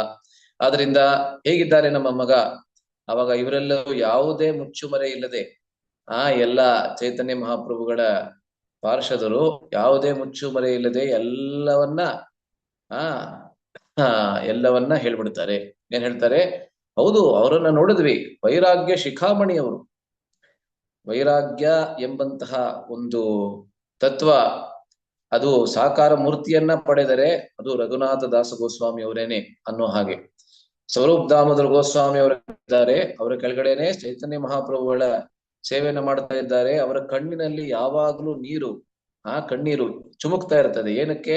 ರಾಧಾಕೃಷ್ಣರ ಪ್ರತಿ ಮತ್ತೆ ಅವರ ಪ್ರಿಯ ಆರಾಧ್ಯ ದೇವತೆಯಾದಂತಹ ಚೈತನ್ಯ ಮಹಾಪ್ರಭುಗಳ ಪ್ರತಿ ಪ್ರೀತಿಯಿಂದ ಆ ರೀತಿ ಕಣ್ಣೀರು ಯಾವಾಗಲೂ ಅವರ ಕಣ್ಣಿನಿಂದ ಧಾರಾಕಾರವಾಗಿ ಸುರಿತಾ ಇರುತ್ತದೆ. ಅಷ್ಟು ಮಾತ್ರ ಅಲ್ಲ, ಅವರು ಇವಾಗ ಭಿಕ್ಷುಕರಾಗಿದ್ದಾರೆ ಅಲ್ವೇ. ಇದನ್ನ ಯಾರು ಕೂಡ ಕೇಳೋದಕ್ಕೆ ಇಷ್ಟಪಡೋದಿಲ್ಲ ತಂದೆ ತಾಯಿಯಂದಿರು ಅಲ್ವಾ. ಅದರಿಂದ ನಾನು ಹೇಳಿದ್ದು, ಇದನ್ನ ಅನುಕರಣೆ ಮಾಡಬಾರದು ನಾವು ಅಂತ. ಭಿಕ್ಷುಕರಾಗಿದ್ದಾರೆ, ಬೀದಿಯಲ್ಲಿ ಸಿರುವ ಹರುಕು ಮುರುಕು ಬಟ್ಟೆಯನ್ನ ಅವರು ಹಾಕ್ತಾ ಇದ್ದಾರೆ ನೋಡಿ. ಇದನ್ನ ಕೂಡ ಶುರು ಮಾಡ್ಕೊಂಡಿದ್ರು ರಘುನಾಥ ದಾಸ್ ಗೋಸ್ವಾಮಿ ಅವರು. ಆಗ ಏನಂದ್ರೆ ನಾವು ತೊಡುವಂತಹ ಬಟ್ಟೆ ಕೂಡ ಬಹಳ ಸರಳವಾಗಿರ್ಬೇಕು ಅಂತ ಹೇಳಿ ಬೀದಿಯಲ್ಲಿ ಏನ್ ಸಿಗ್ತಾ ಇತ್ತು ಅದನ್ನು ಮಾತ್ರ ಹಾಕುತ್ತಾ ಇದ್ರಂತೆ ಅಲ್ವಾ. ಇದು ವೈರಾಗ್ಯದ ಅತಿರೇಕ ಅಂತಾನೆ ಹೇಳ್ಬೋದು, ಉಚ್ಚ ಕೋಟಿಯ ಒಂದು ಉದಾಹರಣೆ. ಭಿಕ್ಷೆಯಿಂದ ಸಿಗುವ ಆಹಾರವನ್ನ ಮಾತ್ರ ಸ್ವೀಕರಿಸ್ತಾ ಇದ್ದಾರೆ, ನರಸಿಂಹದ್ವಾರದ ಮುಂದೆ ಕೂತ್ಕೊಂಡು ಭಿಕ್ಷೆಯನ್ನು ಬೇರುತ್ತಾ ಇದ್ದಾರೆ. ಆದರೆ ಎಲ್ಲರ ಪ್ರೀತಿ ಪಾತ್ರಕ್ಕೆ ಅವರು ಕಾರಣರಾಗಿದ್ದಾರೆ, ಎಲ್ಲರೂ ಅವರನ್ನ ಬಹಳ ಬಹಳ ಪ್ರೀತಿಸ್ತಾರೆ. ಇದನ್ನ ಕೇಳಿದ ಕೂಡಲೇ ಆ ತಂದೆ ತಾಯಂದಿರ ಹೃದಯ ಅನ್ನೋದು ಒಡೆದು ಹೋಯ್ತು ಖಂಡಿತವಾಗ್ಲು ಅಲ್ವಾ. ಅವ್ರು ಏನ್ ಅನ್ಕೋತಾ ಇದ್ರು, ನಮ್ಮ ಪುತ್ರ ಈ ಎಲ್ಲಾ ನಮ್ಮ ಕಾರಬಾರ ಅಂತ ಏನಿದೆ, ಹಿಂದಿನಲ್ಲಿ ಹೇಳ್ತಾರಲ್ಲ ಕಾರಬಾರ ಅಂತ, ಯಾವ ಸಂಪತ್ತನ್ನ ನಾವು ಗಳಿಸಿದ್ದೀವಿ ಅದೆಲ್ಲವನ್ನ ಬಹಳ ಚೆನ್ನಾಗಿ ಗಮನಿಸೋದು ಮಾತ್ರ ಅಲ್ಲ, ಅದನ್ನ ಮತ್ತಷ್ಟು ವರ್ಧಿಸಿ ಅದನ್ನ ಜಾಸ್ತಿ ಮಾಡಿ ನಮ್ಮ ಕೀರ್ತಿಗೆ ಪಾತ್ರನಾಗ್ತಾನೆ ಅಂತ ಅಂದ್ಕೊಂಡಿದ್ರು. ಆದ್ರೆ ವೈರಾಗ್ಯದ ಪಥವನ್ನ ಹಿಡಿದಾದ ಮೇಲೆ ಈ ರೀತಿಯಾದಂತ ಅತಿರೇಕದ ವೈರಾಗ್ಯವನ್ನ ಕೂಡ ನೋಡಿ ಅವರೆಲ್ಲರ ಅಂದ್ರೆ ತಂದೆ ತಾಯಂದಿರ ಹೃದಯ ಅನ್ನೋದು ಒಡೆದು ಹೋಗುತ್ತೆ, ಅದು ಸ್ವಾಭಾವಿಕ ಅಲ್ವೇ. ಅದರಿಂದ ರಘುನಾಥ ದಾಸ್ ಗೋಸ್ವಾಮಿ ಅವರು ಹೀಗೆ ಬಾಳ್ತಾ ಇರ್ತಾರೆ ಜಗನ್ನಾಥಪುರಿಯಲ್ಲಿ. ತದನಂತರ ನಾವೇನ್ ನೋಡ್ತೀವಿ ಅಂದ್ರೆ ತಂದೆ ತಾಯಂದಿರಿಗೆ ಬಹಳ ನೋವಾಗತ್ತೆ. ಅವರನ್ನ ರಘುನಾಥ ದಾಸ್ ಗೋಸ್ವಾಮಿ ಅವರನ್ನ ವಾಪಸ್ಸು ಮನೆಗೆ ಕರ್ಕೊಂಡು ಬರೋಕ್ಕಾಗೋದಿಲ್ಲ ಅನ್ನೋದು ಗೊತ್ತಿರುತ್ತೆ. ಆದ್ರಿಂದ ಎಲ್ಲಿ ವಾಸ ಮಾಡ್ತಾ ಇದ್ದಾನೋ ಅಲ್ಲಾದ್ರೂ ಹಾಯಾಗಿ ಬಾಳಲಿ, ಅಲ್ಲಾದ್ರೂ ಸ್ವಲ್ಪ ಏನಾದ್ರೂ ವ್ಯವಸ್ಥೆಯನ್ನ ನಾವು ಮಾಡ್ಕೊಳ್ಳೋಣ ಅಂತ ಹೇಳಿ ಅನೇಕ ಅಡುಗೆ ಭಟ್ಟರನ್ನ, ಬ್ರಾಹ್ಮಣ ಭಟ್ಟರನ್ನ ಕಳಿಸ್ತಾರೆ. ಎಲ್ಲಿಗೆ? ಜಗನ್ನಾಥಪುರಿಗೆ.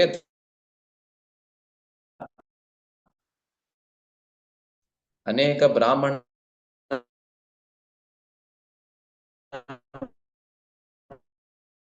ಭಟ್ಟರನ್ನ ಕಳಿಸಿ ಮತ್ತು ಒಂದಷ್ಟು ಸೇವಕರನ್ನ ಕೂಡ ಕಳಿಸಿ. ಅವರಿಗೆ ಇವಾಗ ನಾವು ನೋಡ್ತೀವಿ, ಅವ್ರಿಗೆ ನಾವು ಹೈರ್ ಮಾಡ್ಬೇಕಂದ್ರೆ ಬಹಳ ಜಾಸ್ತಿ ರೇಟ್ ಆಗ್ಬಿಟ್ಟಿದೆ ಇವಾಗ ಅಲ್ವಾ, ನಿಮ್ಗೆಲ್ಲರಿಗೂ ಗೊತ್ತಿದೆ.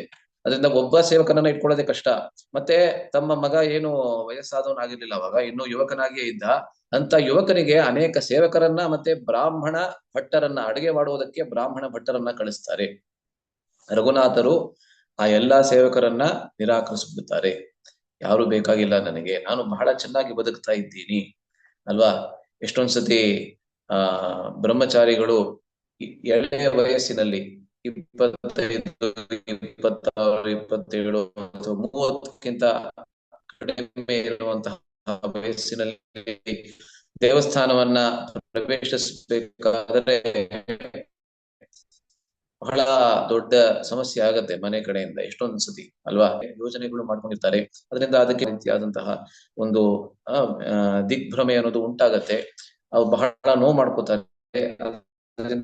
ಬ್ರಹ್ಮಚಾರಿಗಳಿಗೆ ಇವಾಗ ಯಾವಾಗ್ಲೂ ಹೇಳ್ತೇವೆ, ನಾವು ಕೂಡ ಹೇಳ್ತೀವಿ. ನಾನ್ ಜಾಯ್ನ್ ಆಗಿದ್ದಾಗ ಕೂಡ ಅದೇ ರೀತಿ ಸಮಸ್ಯೆ ಆಗಿತ್ತು ಖಂಡಿತವಾಗ್ಲೂ. ಆದ್ರೆ ನಾವೇನ್ ಹೇಳ್ತೀವಿ ಅಂದ್ರೆ, ನೀವ್ ಏನೇ ಮಾಡಿ ಆದ್ರೆ ತಂದೆ ತಾಯಂದ್ರ ಹೃದಯವನ್ನ ಎಷ್ಟು ಕಡಿಮೆ ನೋಯಿಸೋದಕ್ಕಾಗತ್ತೋ ಅಷ್ಟು ನೋಯಿಸಿ ನೋವನ್ನ ಕೊಡ್ಲೇಬೇಕಾಗತ್ತೆ. ಇಲ್ಲ ಅಂದ್ರೆ ಅದು ಸಾಧ್ಯ ಇಲ್ಲ, ಆ ಒಂದು ನಿರ್ಧಾರವನ್ನ ತೆಗೆದುಕೊಳ್ಳೋದು ಸಾಧ್ಯವಿಲ್ಲ. ಅದರಿಂದ ಶಾಸ್ತ್ರ ಕೂಡ ಹೇಳುತ್ತೆ, ಈ ಒಂದು ನಿರ್ಧಾರ ಏನಿದೆ ಅದನ್ನ ನಾವು ತಂದೆ ತಾಯಂದಿರ ವಿರುದ್ಧ ಕೂಡ ಹೋದ್ರೆ ಅಷ್ಟೊಂದು ತಪ್ಪು ಆಗಲಾರದು. ಯಾವ ಉದಾಹರಣೆಯನ್ನ ಕೊಡುತ್ತೆ ಶಾಸ್ತ್ರ ಅಂತ ಹೇಳಿದ್ರೆ, ಚತುಷ್ಕುಮಾರರ ಉದಾಹರಣೆ.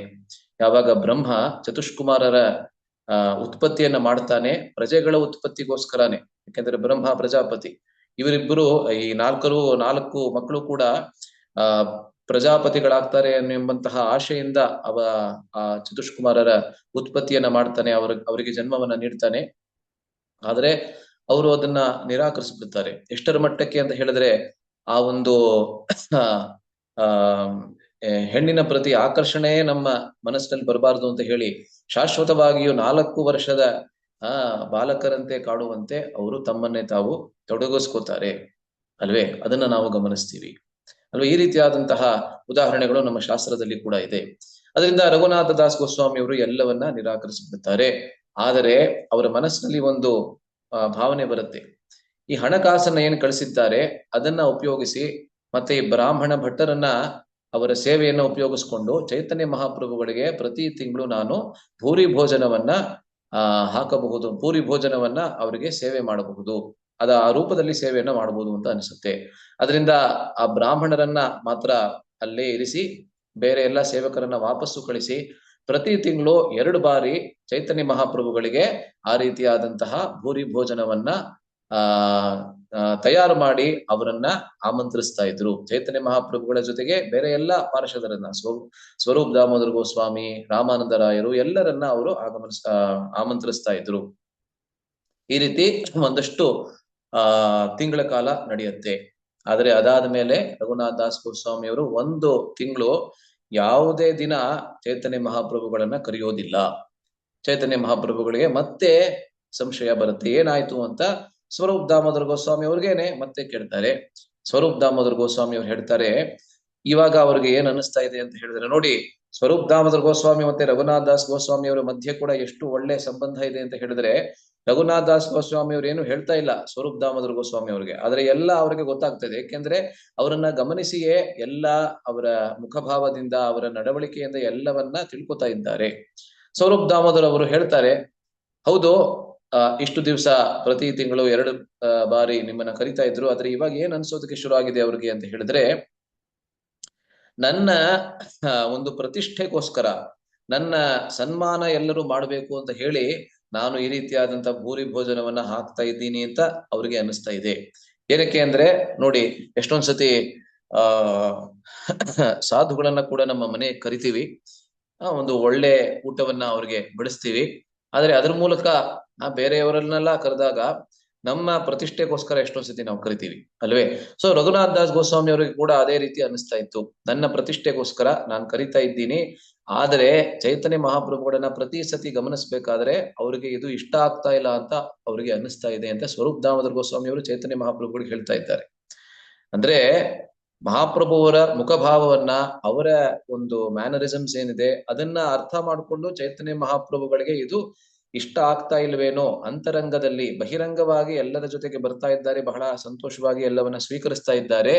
ಆದ್ರೆ ಅಂತರಂಗದಲ್ಲಿ ಒಬ್ಬ ವೈರಾಗಿಗೆ ಈ ರೀತಿಯಾದಂತ ಜೀವನ ಒಳ್ಳೇದಲ್ಲ ಅಂತ, ಉಚಿತವಲ್ಲ ಅಂತ ಅವ್ರಿಗೆ ಅನ್ನಿಸ್ತಾ ಇದೆಯೇನೋ ಅಂತ ಇದನ್ನ ನಿಮ್ಮನ್ನ ಕರೆಯೋದಕ್ಕೆ ಬಿಟ್ಬಿಟ್ಟಿದ್ದಾರೆ. ಅವಾಗ ಚೈತನ್ಯ ಮಹಾಪ್ರಭುಗಳು ಹೇಳ್ತಾರೆ, ಹೌದು ಖಂಡಿತ. ಏನಕ್ಕೆ ಅಂತ ಹೇಳಿದ್ರೆ ಆ ಈ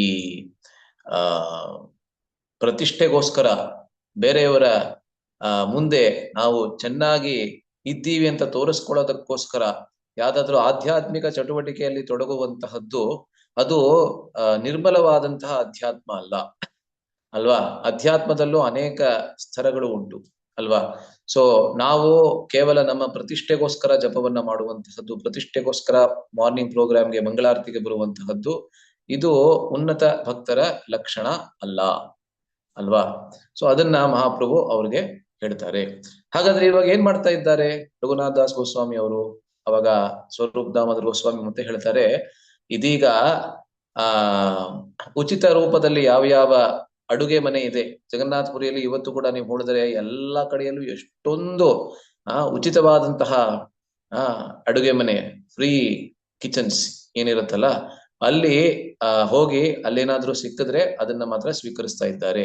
ಹಾಗಾದ್ರೆ ಏನಕ್ಕೆ ಪೂರ್ವದಲ್ಲಿ ಅವ್ರೇನ್ ಮಾಡ್ತಾ ಇದ್ರು, ನರಸಿಂಹ ದ್ವಾರದಲ್ಲಿ ಅಲ್ಲಿ ನಿಂತ್ಕೊಂಡು ಅಥವಾ ಕೂತ್ಕೊಂಡು ಭಿಕ್ಷೆಯನ್ನ ಬೇಡ್ತಾ ಇದ್ರು, ಅದನ್ನ ಏನಕ್ಕೆ ಮಾಡ್ತಾ ಇಲ್ಲ ಇವಾಗ? ಏನಕ್ಕೆ ಅಡುಗೆ ಮನೆಗೆ ಹೋಗಿ, ಉಚಿತವಾದ ಅಡುಗೆ ಮನೆಗೆ ಹೋಗಿ ಏನನ್ನಾದ್ರೂ ಸಿಗತ್ತಾ ಅಂತ ನೋಡ್ತಾ ಇದ್ದಾರೆ? ಅವಾಗ ಸ್ವರೂಪ್ ದಾಮೋದರ ಗೋಸ್ವಾಮಿ ಅವ್ರು ಹೇಳ್ತಾರೆ, ನೋಡಿ ಮತ್ತೊಂದು ಅದ್ಭುತವಾದಂತಹ ಸಂಗತಿ ಇದು. ಅಲ್ಲಿ ಅವರು ಕೂತ್ಕೊಂಡು ಭಿಕ್ಷೆಯನ್ನ ಬೇಡ್ತಾ ಇರಬೇಕಾದ್ರೆ ಯಾವ ವ್ಯಕ್ತಿ ನರಸಿಂಹ ದ್ವಾರದಿಂದ ಆಚೆ ಬರ್ತಾ ಇದ್ರು ಕೂಡ ಅವರನ್ನೇ ಗಮನಿಸಿ ನೋಡ್ತಾ ಇದ್ರು, ಇವ್ ನನಗೆ ಕೊಡ್ತಾನೋ ಕೊಡೋದಿಲ್ವೋ, ಅಥವಾ ಇವಳು ನನಗೆ ಕೊಡ್ತಾನೋ ಕೊಡೋದಿಲ್ವೋ. ಮತ್ತೊಬ್ರು ವಯಸ್ಸಾದವರು ಬರ್ತಾ ಇದ್ದಾರೆ, ಅವ್ರು ನನಗೆ ಕೊಡ್ತಾನೋ ಕೊಡೋದಿಲ್ವೋ.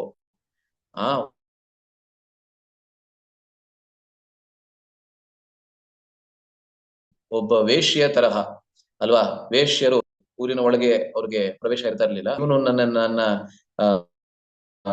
ನನ್ನ ಹತ್ರ ಬರ್ತಾನ, ಆ ರೀತಿಯಲ್ಲಿ ಯೋಚಿಸ್ತಾ ಇದ್ರು ಅವರು.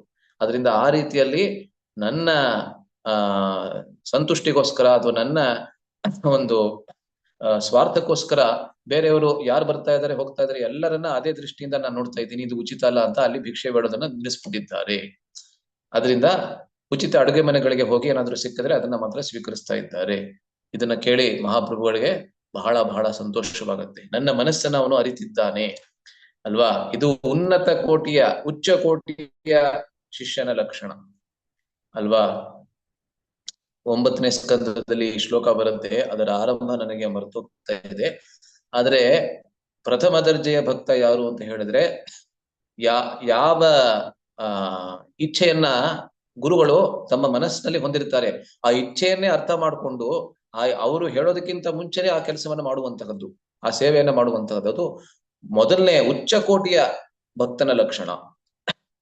ಆದ್ರೆ ಅದಾದ್ಮೇಲೆ 2ನೇ ದರ್ಜೆಯಲ್ಲಿ, 2ನೇ ಒಂದು ಸ್ತರದಲ್ಲಿ ಬರುವಂತಹ ದ್ವಿತೀಯ ಸ್ತರದ ಭಕ್ತ ಹೇಗಿರ್ತಾರೆ ಅಂತ ಹೇಳಿದ್ರೆ, ಯಾವ ಕೆಲಸವನ್ನ, ಯಾವ ಸೇವೆಯನ್ನ ಗುರುಗಳು ತಮ್ಮ ಬಾಯಿ ಬಿಟ್ಟು ಹೇಳ್ತಾರೆ ಅದನ್ನ ತಕ್ಷಣ ಮಾಡ್ಬಿಡ್ತಾನೆ, ಅದು ದ್ವಿತೀಯ ಸ್ತರದ ಭಕ್ತನ ಲಕ್ಷಣ.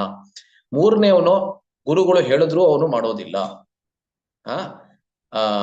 ಅಂದ್ರೆ ಅಥವಾ ತಡವಾಗಿ ಮಾಡ್ತಾನೆ ಅಲ್ವಾ, ತಡವಾಗಿ ಮಾಡ್ತಾನೆ, ಅದು 3ನೇವನು. ಮತ್ತೆ 4ನೇವನು ಕೂಡ ಇದ್ದಾನೆ, ಅವನೇನು ಅಂತ ಹೇಳಿದ್ರೆ ಗುರುಗಳು ಏನ್ ಹೇಳ್ತಾರೋ ಅದಕ್ಕೆ ವಿರುದ್ಧವಾಗಿ ಮಾಡ್ತಾನೆ ಅಲ್ವೇ, ಆ ರೀತಿಯಾದಂತಹ ಕೂಡ ಇದ್ದಾರೆ. ಮತ್ತೆ ಅಲ್ಲಿ ಏನ್ ಹೇಳುತ್ತೆ ಅಂತ ಹೇಳಿದ್ರೆ, ಗುರುಗಳು ಹೇಳಿದ್ರು ಮಾಡದೆ ಹೋದ್ರೆ ಅವಾಗ ಅವನು ಆ ಗುರುವಿನ ಅಥವಾ ತಂದೆಯ ಮಲಕ್ಕೆ ಸಮಾನ ಅಂತ ಆ ಶ್ಲೋಕದಲ್ಲಿ ಬರುತ್ತೆ ಅಲ್ವೇ. ಅದರಿಂದ ನಾವೆಲ್ಲರೂ 2ನೇ ಸ್ತರದಲ್ಲಿ ಇರುವಂತಹ ಭಕ್ತನ ತರಹ ಇರಬೇಕು. 1ನೇ ಸ್ತರದಲ್ಲಿ ಇರುವಂತಹ ಭಕ್ತ ಬಹಳ ಅಪರೂಪ, ಬಹಳ ವಿರಳ. ಯಾರಲ್ಲಿ ಗುರುವಿನ ಪ್ರತಿ ಆ ರೀತಿಯಾದಂತ ಅತಿಯಾದ ಶ್ರದ್ಧೆ ಇರುತ್ತದೆ ಅವರು ಮಾತ್ರ ಮೊದಲನೇ ಸ್ಥಳದ ಭಕ್ತರು ಆಗಬಲ್ಲರು. ನಾವಾಗೋದಕ್ಕೆ ಇವಾಗ ಅವಶ್ಯಕತೆ ಇಲ್ಲ. ಅದರಿಂದ ಗುರುಗಳು ಏನ್ ಹೇಳ್ತಾರೆ ಅದನ್ನ ಮಾತ್ರ ಮಾಡೋದಕ್ಕೆ ನಾವು ಪ್ರಯತ್ನ ಪಟ್ರೆ ಅಷ್ಟೇ ಸಾಕು. ಆದ್ರೆ ರಘುನಾಥ ದಾಸ್ ಗೋಸ್ವಾಮಿ ಅವರು ಮೊದಲನೇ ಸ್ಥಳದ ಭಕ್ತರು ಅಲ್ವೇ. ಸೊ ನೋಡಿ, ಮತ್ತೊಂದು ಯಾವ ವಿಷಯ ಇಲ್ಲಿ ಬರುತ್ತೆ ಅಂದ್ರೆ, ರಘುನಾಥ ದಾಸ್ ಗೋಸ್ವಾಮಿ ಅವರ ಮನಸ್ಸಿನಲ್ಲಿ ಎಷ್ಟು ವಿನಮ್ರತೆ ಇತ್ತು ಅಂತ ಹೇಳಿದ್ರೆ, ಯಾವಾಗಲೂ ಕೂಡ ಅವ್ರಿಗೆ ಯಾವುದೇ ಪ್ರಶ್ನೆ ಇದ್ರೂ ಕೂಡ ಚೈತನ್ಯ ಮಹಾಪ್ರಭುಗಳ ಹತ್ರ ನೇರವಾಗಿ ಹೋಗ್ತಾ ಇರ್ಲಿಲ್ಲ. ಯಾಕೆಂದ್ರೆ ಮಹಾಪ್ರಭು ಅವ್ರಿಗೆ ಹೇಳಿದ್ರು, ಇನ್ಮೇಲಿಂದ ನೀನು ಸ್ವರೂಪ ದಾಮೋದರ ಗೋಸ್ವಾಮಿ ಅವರ ಕೆಳಗಡೆನೆ ಸೇವೆಯನ್ನ ಮಾಡಬೇಕು. ಅದರಿಂದ ಯಾವುದೇ ಪ್ರಶ್ನೆ ಇರ್ಲಿ, ಅವ್ರಿಗೆ ಯಾವುದೇ ಸಂಶಯ ಇರ್ಲಿ, ಯಾವಾಗ್ಲೂ ಸ್ವರೂಪ ದಾಮೋದರ ಗೋಸ್ವಾಮಿ ಹತ್ರನೇ ಅವರು ಹೋಗ್ತಾ ಇದ್ರು ಅಲ್ವಾ. ಸೊ ಮಹಾಪ್ರಭು ಕೂಡ ಮೊದಲನೇ ಬಾರಿನೇ ಅವ್ರಿಗೆ ಹೇಳಬೇಕಾದ್ರೆ, ಇನ್ಮೇಲಿಂದ ನೀನು ಸ್ವರೂಪ್ ದಾಮೋದರ ಗೋಸ್ವಾಮಿ ಅವರಿಗೆ ಸೇರಿದವನು ಅಂತ ಹೇಳ್ಬಿಡ್ತಾರೆ. ಸ್ವರೂಪೇರ ರಘು ಅಂತ ಹೇಳ್ತಾರೆ. ಇನ್ಮೇಲೆ ನೀನು ರಘುನಾಥ್ ದಾಸ್ ಗೋಸ್ವಾಮಿ ಕೇವಲ ಅಲ್ಲ, ಸ್ವರೂಪ್ ದಾಮೋದರ ಗೋಸ್ವಾಮಿಯ ರಘುನಾಥ ಅಂತ ಆ ರೀತಿಯಲ್ಲಿ ಹೇಳ್ಬಿಡ್ತಾರೆ. ಆದ್ರಿಂದ ಒಮ್ಮೆ ಅನೇಕ ಪ್ರಶ್ನೆಗಳು ಬರ್ತದೆ ರಘುನಾಥ್ ದಾಸ್ ಗೋಸ್ವಾಮಿ ಅವರಿಗೆ, ಅನೇಕ ಪ್ರಶ್ನೆಗಳು ಬರ್ತವೆ ವೈರಾಗ್ಯದ ಮೇಲೆ. ವೈರಾಗ್ಯ ಎಂಬಂತ ಶಬ್ದದ ಪರಿಭಾಷೆ ಏನು ಅಂತ, ಇದೆಲ್ಲವನ್ನ ನಾವು ಕೇವಲ ಕೇಳ್ತೀವಿ, ಎಷ್ಟರ ಮಟ್ಟಕ್ಕಾಗತ್ತೋ ನಮ್ಮ ಜೀವನದಲ್ಲಿ ಅನುಸರಿಸ್ತೀವಿ ಅಲ್ವಾ. ಆರಂಭದಲ್ಲಿ ಹೇಳಿದಂತೆ ಮತ್ತೆ ಮತ್ತೆ ಹೇಳ್ತಾ ಇದ್ದೀನಿ, ಯಾಕೆಂದ್ರೆ ಇದು ಬಹಳ ಮುಖ್ಯವಾದ ವಿಷಯ, ಇದನ್ನ ಅನುಕರಣೆ ಮಾಡೋದಕ್ಕೆ ಸಾಧ್ಯ ಇಲ್ಲ. ವೈರಾಗ್ಯ ಎಂಬಂತ ಶಬ್ದಕ್ಕೆ ಏನು ಪರಿಭಾಷೆ? ಆವಾಗ ಸ್ವರೂಪ್ ದಾಮೋದರ ಗೋಸ್ವಾಮಿ ಅವರು ರಘುನಾಥ್ ಗೋಸ್ವಾಮಿ ಅವರನ್ನ ಮಹಾಪ್ರಭುಗಳ ಹತ್ರನೇ ಕರ್ಕೊಂಡು ಹೋಗ್ತಾರೆ. ಅವರು ಕೊಡಬಹುದಾಗಿತ್ತು ಉತ್ತರವನ್ನ, ಆದ್ರೆ ಮಹಾಪ್ರಭುಗಳೇ ಇವ್ರಿಗೆ ಹೇಳಿದ್ರೆ ಮತ್ತಷ್ಟು ನಾಟತ್ತೆ ಮನಸ್ಸಿಗೆ ಅಂತ ಹೇಳಿ ಮಹಾಪ್ರಭುಗಳ ಹತ್ರ ಕರ್ಕೊಂಡು ಹೋಗ್ತಾರೆ. ವೈರಾಗ್ಯ ಅಂತ ಹೇಳಿದ್ರೆ ಏನು, ಮತ್ತೆ ಒಬ್ಬ ವೈರಾಗಿಯ ಕರ್ತವ್ಯ ಏನು? ಅವಾಗ ಈ ಬಹಳ ಅತಿ ಪ್ರಸಿದ್ಧವಾಗಿರ್ತಕ್ಕಂತಹ ಉಪದೇಶಗಳನ್ನ, ವಿಶೇಷವಾಗಿ ಎಲ್ಲಾ ವೈರಾಗ್ಯ ಎಂಬಂತಹ ಪಥದಲ್ಲಿ ಇರುವಂತಹ ಎಲ್ಲಾ ಭಕ್ತರಿಗೂ ಮಹಾಪ್ರಭುಗಳು ಹೇಳ್ತಾರೆ. ಇದು ಕೇವಲ ಬ್ರಹ್ಮಚಾರಿಗಳಿಗೆ ಅಥವಾ ಸನ್ಯಾಸಿಗಳೇ ಅನ್ವಯವಾಗುತ್ತೆ ಅಂತ ಕೂಡ ಇಲ್ಲ, ಎಲ್ಲರಿಗೆ ಅನ್ವಯವಾಗುತ್ತೆ. ಎಲ್ಲಾ ಭಕ್ತರ ಜೀವನದಲ್ಲಿ ಒಂದಷ್ಟು ಮಟ್ಟಕ್ಕಾದ್ರೂ ವೈರಾಗ್ಯ ಅನ್ನೋದು ಇರಲೇಬೇಕು ಅಲ್ವೇ. ಕೇವಲ ಗೃಹಸ್ಥಾಶ್ರಮದಲ್ಲಿ ನಾವಿದ್ದೀವಿ ಅಂತ ಎಲ್ಲಾ ರೀತಿಯಾದಂತಹ ಐಶ್ವರ್ಯವನ್ನ ಅನುಭವಿಸ್ಕೊಂಡು ಹೋದ್ರೆ ಅವಾಗ ನಮ್ಮ ಜೀವನದಲ್ಲಿ ಕೃಷ್ಣ ಕೇವಲ ಒಂದು ಹೆಸರಿಗೆ ಮಾತ್ರ ಉಳ್ಕೋತಾನೆ ಅಷ್ಟೇನೆ ಅಲ್ವೇ. ಅದರಿಂದ ಮಹಾಪ್ರಭು ಹೇಳ್ತಾರೆ, ಗ್ರಾಮ್ಯ ಕಥಾ ನ ಶುನಿಬೆ, ಗ್ರಾಮ್ಯ ಕಥಾ ನ ಕಹಿಬೆ, ಬಾಲನ ಕಾಯಿಬೆ ಅರ ಬಾಲನ ಪರಿಬೆ, ಅಮಾನಿ ಮಾನದ ಹಯ ಕೃಷ್ಣ ನಾಮ ಸದಾ ಲೈಬೆ, ವ್ರಜೇ ರಾಧಾ ಕೃಷ್ಣ ಸೇವಾ ಮಾನಸ ಕರಿಬೆ. ಬಹಳ ಅದ್ಭುತವಾದಂತ ಉಪದೇಶ. ಗ್ರಾಮ್ಯ ಕಥಾ ನ ಶುನಿಬೆ, ಗ್ರಾಮ್ಯ ಕಥಾ ಅಂತ ಹೇಳಿದ್ರೆ ಆಚೆ ಏನ್ ನಡೀತಾ ಇದೆ, 99.99% ಜನ ಏನೇನ್ ಮಾತಾಡ್ತಾರೆ ಎಲ್ಲಾ ಕೂಡ ತದ್ ವಾಯಸಂ ತೀರ್ಥ ಮುಷಂತಿ ಮಾನಸ. ಹೇಗೆ ಕಾಗೆಗಳು ಹೋಗಿ ಒಟ್ಟಿಗೆ ನೆರೆದು ಕಾಗೆಗಳ ತೀರ್ಥದಂತೆ ಒಟ್ಟಿಗೆ ಎಲ್ಲಿ ಕಚಡ ಇರ್ತದೋ, ಎಲ್ಲಿ ಮಲಿನ ಪ್ರದೇಶ ಇರ್ತದೋ ಅಲ್ಲೇ ನೆರಿತವೆ, ಅದೇ ರೀತಿಯಲ್ಲಿ ಆಚಿನವರು ಎಲ್ಲಾ ಕೂಡ ಅದರಲ್ಲೇ ತೊಡಗಿದ್ದಾರೆ. ನಿನ್ನೆ ನಾವು ಮೇಲ್ಕೋಟೆಗೆ ಹೋಗಿದ್ವಿ. ಮೇಲ್ಕೋಟೆಯಿಂದ ವಾಪಸ್ ಬರ್ತಾ ಇರ್ಬೇಕಾದ್ರೆ ಬೆಂಗಳೂರಿನಲ್ಲಿ ಅನೇಕ ಸ್ಥಳಗಳಲ್ಲಿ ನಮ್ಗೆ ಮುಂದಕ್ಕೆ ಹೋಗಕ್ಕೆ ಆಗ್ತಾ ಇರ್ಲಿಲ್ಲ. ಏನಕ್ಕೆ ಅಂತ ಹೇಳಿದ್ರೆ, ನಿನ್ನೆ ಯಾವ್ದೋ RCB ಮ್ಯಾಚ್ ಯಾವ್ದೋ ಇತ್ತಂತೆ. ನಿಮಗೆ ಗೊತ್ತಿರ್ಬೋದು, ಗೊತ್ತಿದ್ರೆ ಗೊತ್ತಿರ್ಬೋದು, ನನಗೆ ಅದುವರೆಗೆ ಗೊತ್ತಿರ್ಲಿಲ್ಲ ಯಾವ್ದೋ ಮ್ಯಾಚ್ ಇದೆ ಅಂತ. ಅದು RCB ಅವರು ಗೆದ್ಬಿಟ್ರಂತೆ, ರಾಯಲ್ ಚಾಲೆಂಜರ್ಸ್ ಬ್ಯಾಂಗ್ಳೂರು ಗೆದ್ಬಿಟ್ರಂತೆ. ಅದರಿಂದ ಯುವಕರೆಲ್ಲರೂ ಕೂತ್ಕೊಂಡಲ್ಲ ರಸ್ತೆಯ ಮಧ್ಯದಲ್ಲಿ ಬಂದು ಎಲ್ಲರೂ ದೊಡ್ಡದಾಗಿ ಕುಣಿತವನ್ನ ಮಾಡ್ತಾ ಇದ್ದಾರೆ. ಅದರಿಂದ ತಪ್ಪಿಸ್ಕೊಳ್ಳಕ್ಕೆ ಅದು ಒಂದು ಜಾಗದಲ್ಲ, ಎರಡು ಜಾಗನೂ ಅಲ್ಲ, ಬೆಂಗಳೂರಿನ ಅನೇಕ ಸ್ಥಳಗಳಲ್ಲಿ ಅದೇ ರೀತಿ ಆಗ್ತಾ ಇತ್ತು. ಇವರೆಲ್ಲರೂ ವಾಯಸಂ ತೀರ್ಥಂ ಅಲ್ವೇ. ಸೊ ಆ ರೀತಿಯಾದಂತ ಗ್ರಾಮ್ಯ ಕಥೆಯನ್ನ ನೀನು, ಗ್ರಾಮ್ಯ ಕಥಾ ಅಂತ ಹೇಳಿದ್ರೆ, ಗ್ರಾಮ್ಯ ಅಂದ್ರೆ ಗ್ರಾಮ ಅಂದ್ರೆ ಹಳ್ಳಿ ಜನ ಏನ್ ಮಾತಾಡ್ತಾರೆ ಆ ರೀತಿ ಹೇಳ್ತಾ ಇದ್ದಾರೆ ಅಲ್ವಾ. ಸಾಮಾನ್ಯವಾಗಿ ನೀವು ಹಳ್ಳಿಗಳಲ್ಲಿ ಹೋಗಿ ನೋಡಿದ್ರೆ ಕಮಲಮ್ಮ, ಮಾಯಮ್ಮ, ಬಸಮ್ಮ ಅವರೆಲ್ಲರೂ ಕೂತ್ಕೊಂಡು ಏನೋ ಪ್ರಜಲ್ಪವನ್ನ ಮಾತಾಡ್ತಾರೆ. ಅವ್ರ ಮನೇಲಿ ಏನಾಯ್ತು ಗೊತ್ತಾ, ಇವ್ರ ಮನೇಲಿ ಏನಾಯ್ತು ಗೊತ್ತಾ, ಆ ರೀತಿ ನಮ್ಮ ಸಂಬಂಧಿಕರನ್ನ ನೋಡಿದ್ರೆ ಅದೇ ರೀತಿ ಮಾತಾಡ್ತಾರೆ ಅಲ್ವೇ. ಆ ರೀತಿಯಾದಂತಹ ವಾರ್ತೆಗಳನ್ನ ಕೇಳಬೇಡ, ಆ ರೀತಿಯಾದಂತಹ ಶಬ್ದಗಳು ನಿನ್ನ ಬಾಯಿಂದ ಆಚೆ ಬರಬಾರದು. ವೈರಾಗಿ ಅಂತ ಹೇಳಿದ ಮೇಲೆ ಅವನ ಮನಸ್ಸಿನಲ್ಲಿ ಯಾವಾಗಲೂ ಕೃಷ್ಣ ನಡೀತಾ ಇರಬೇಕು. ಈ ರೀತಿಯಾದಂತಹ ಗ್ರಾಮ್ಯ ವಾರ್ತೆಗಳು ಅವನ ಕಿವಿಗಳಲ್ಲಿ ಬಿದ್ದರೂ ಅದರಿಂದ ಸ್ವಲ್ಪ ಜಾಗೃತನಾಗಿರ್ಬೇಕು. ಕಿವಿಯಲ್ಲಿ ಬೀಳಲೇಬಾರದು. ಬಿದ್ರೂ ಕೂಡ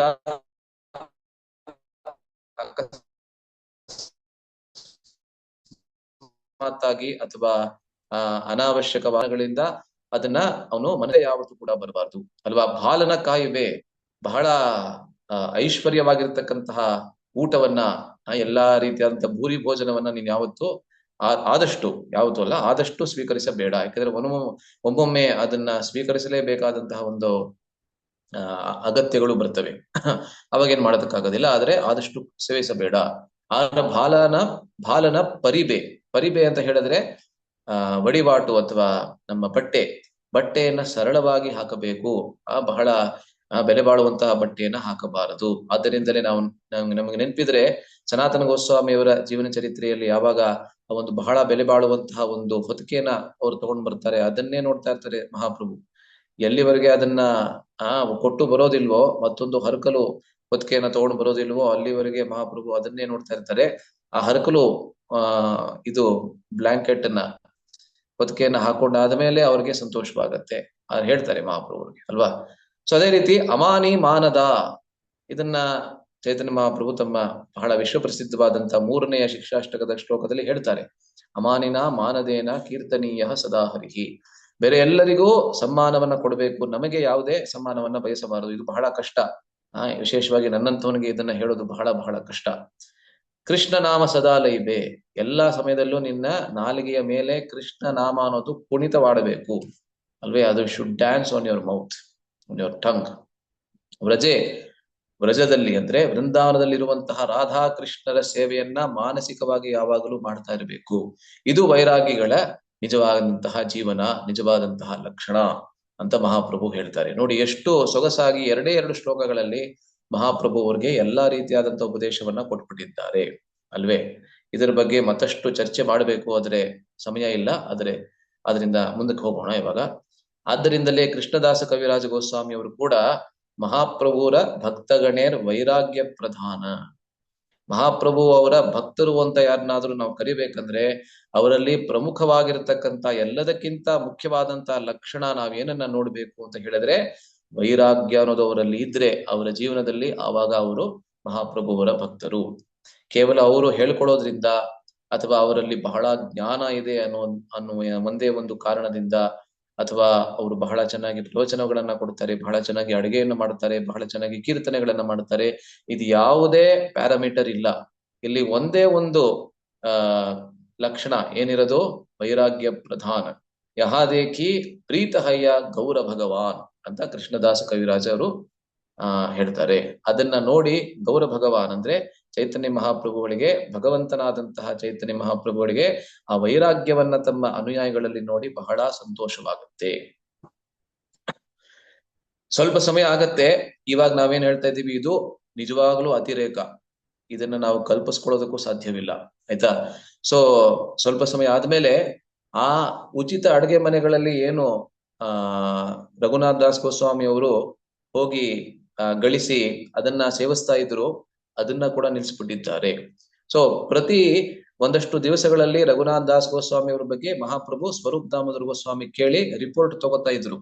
ಸೊ ಮುಂದಿನ ಬಾರಿ ಕೇಳಿದಾಗ ಅಡುಗೆ ಮನೆಗಳಿಗೆ ಇನ್ನೂ ಹೋಗ್ತಾ ಇದ್ದಾರಾ, ಉಚಿತ ಅಡುಗೆ ಮನೆಗಳಿಗೆ ಅಂತ ಕೇಳಿದಾಗ, ಇಲ್ಲ ಇವಾಗ ಅಲ್ಲೂ ಕೂಡ ಹೋಗೋದನ್ನ ನಿಲ್ಸ್ಬಿಟ್ಟಿದ್ದಾರೆ. ಮಹಾಪ್ರಭುಗಳಿಗೆ ಚಿಂತೆ ಆಗೋದಕ್ಕೆ ಶುರು ಆಗತ್ತೆ, ಇನ್ನು ಯಾವ ಸ್ತರಕ್ಕೆ ಹೋಗ್ತಾರಪ್ಪ ರಘುನಾಥ್ ದಾಸ್ ಗೋಸ್ವಾಮಿ ಅವರು ಅಂತ, ಏನ್ ಮಾಡ್ತಾ ಇದ್ದಾರೆ ಇವಾಗ ಅಂತ ಹೇಳಿದ್ರೆ, ಇದನ್ನ ನೋಡಿ ಕೇವಲ ಕೇಳೋದಕ್ ಮಾತ್ರ ಇದು ಯೋಗ್ಯ, ಇದನ್ನ ಕೇಳೋದಕ್ಕೂ ಕೂಡ ಸ್ವಲ್ಪ ಕಷ್ಟ ಆಗುವುದು ನಮ್ಗೆ ಇದನ್ನ ಕೇಳೋದಕ್ಕೆ.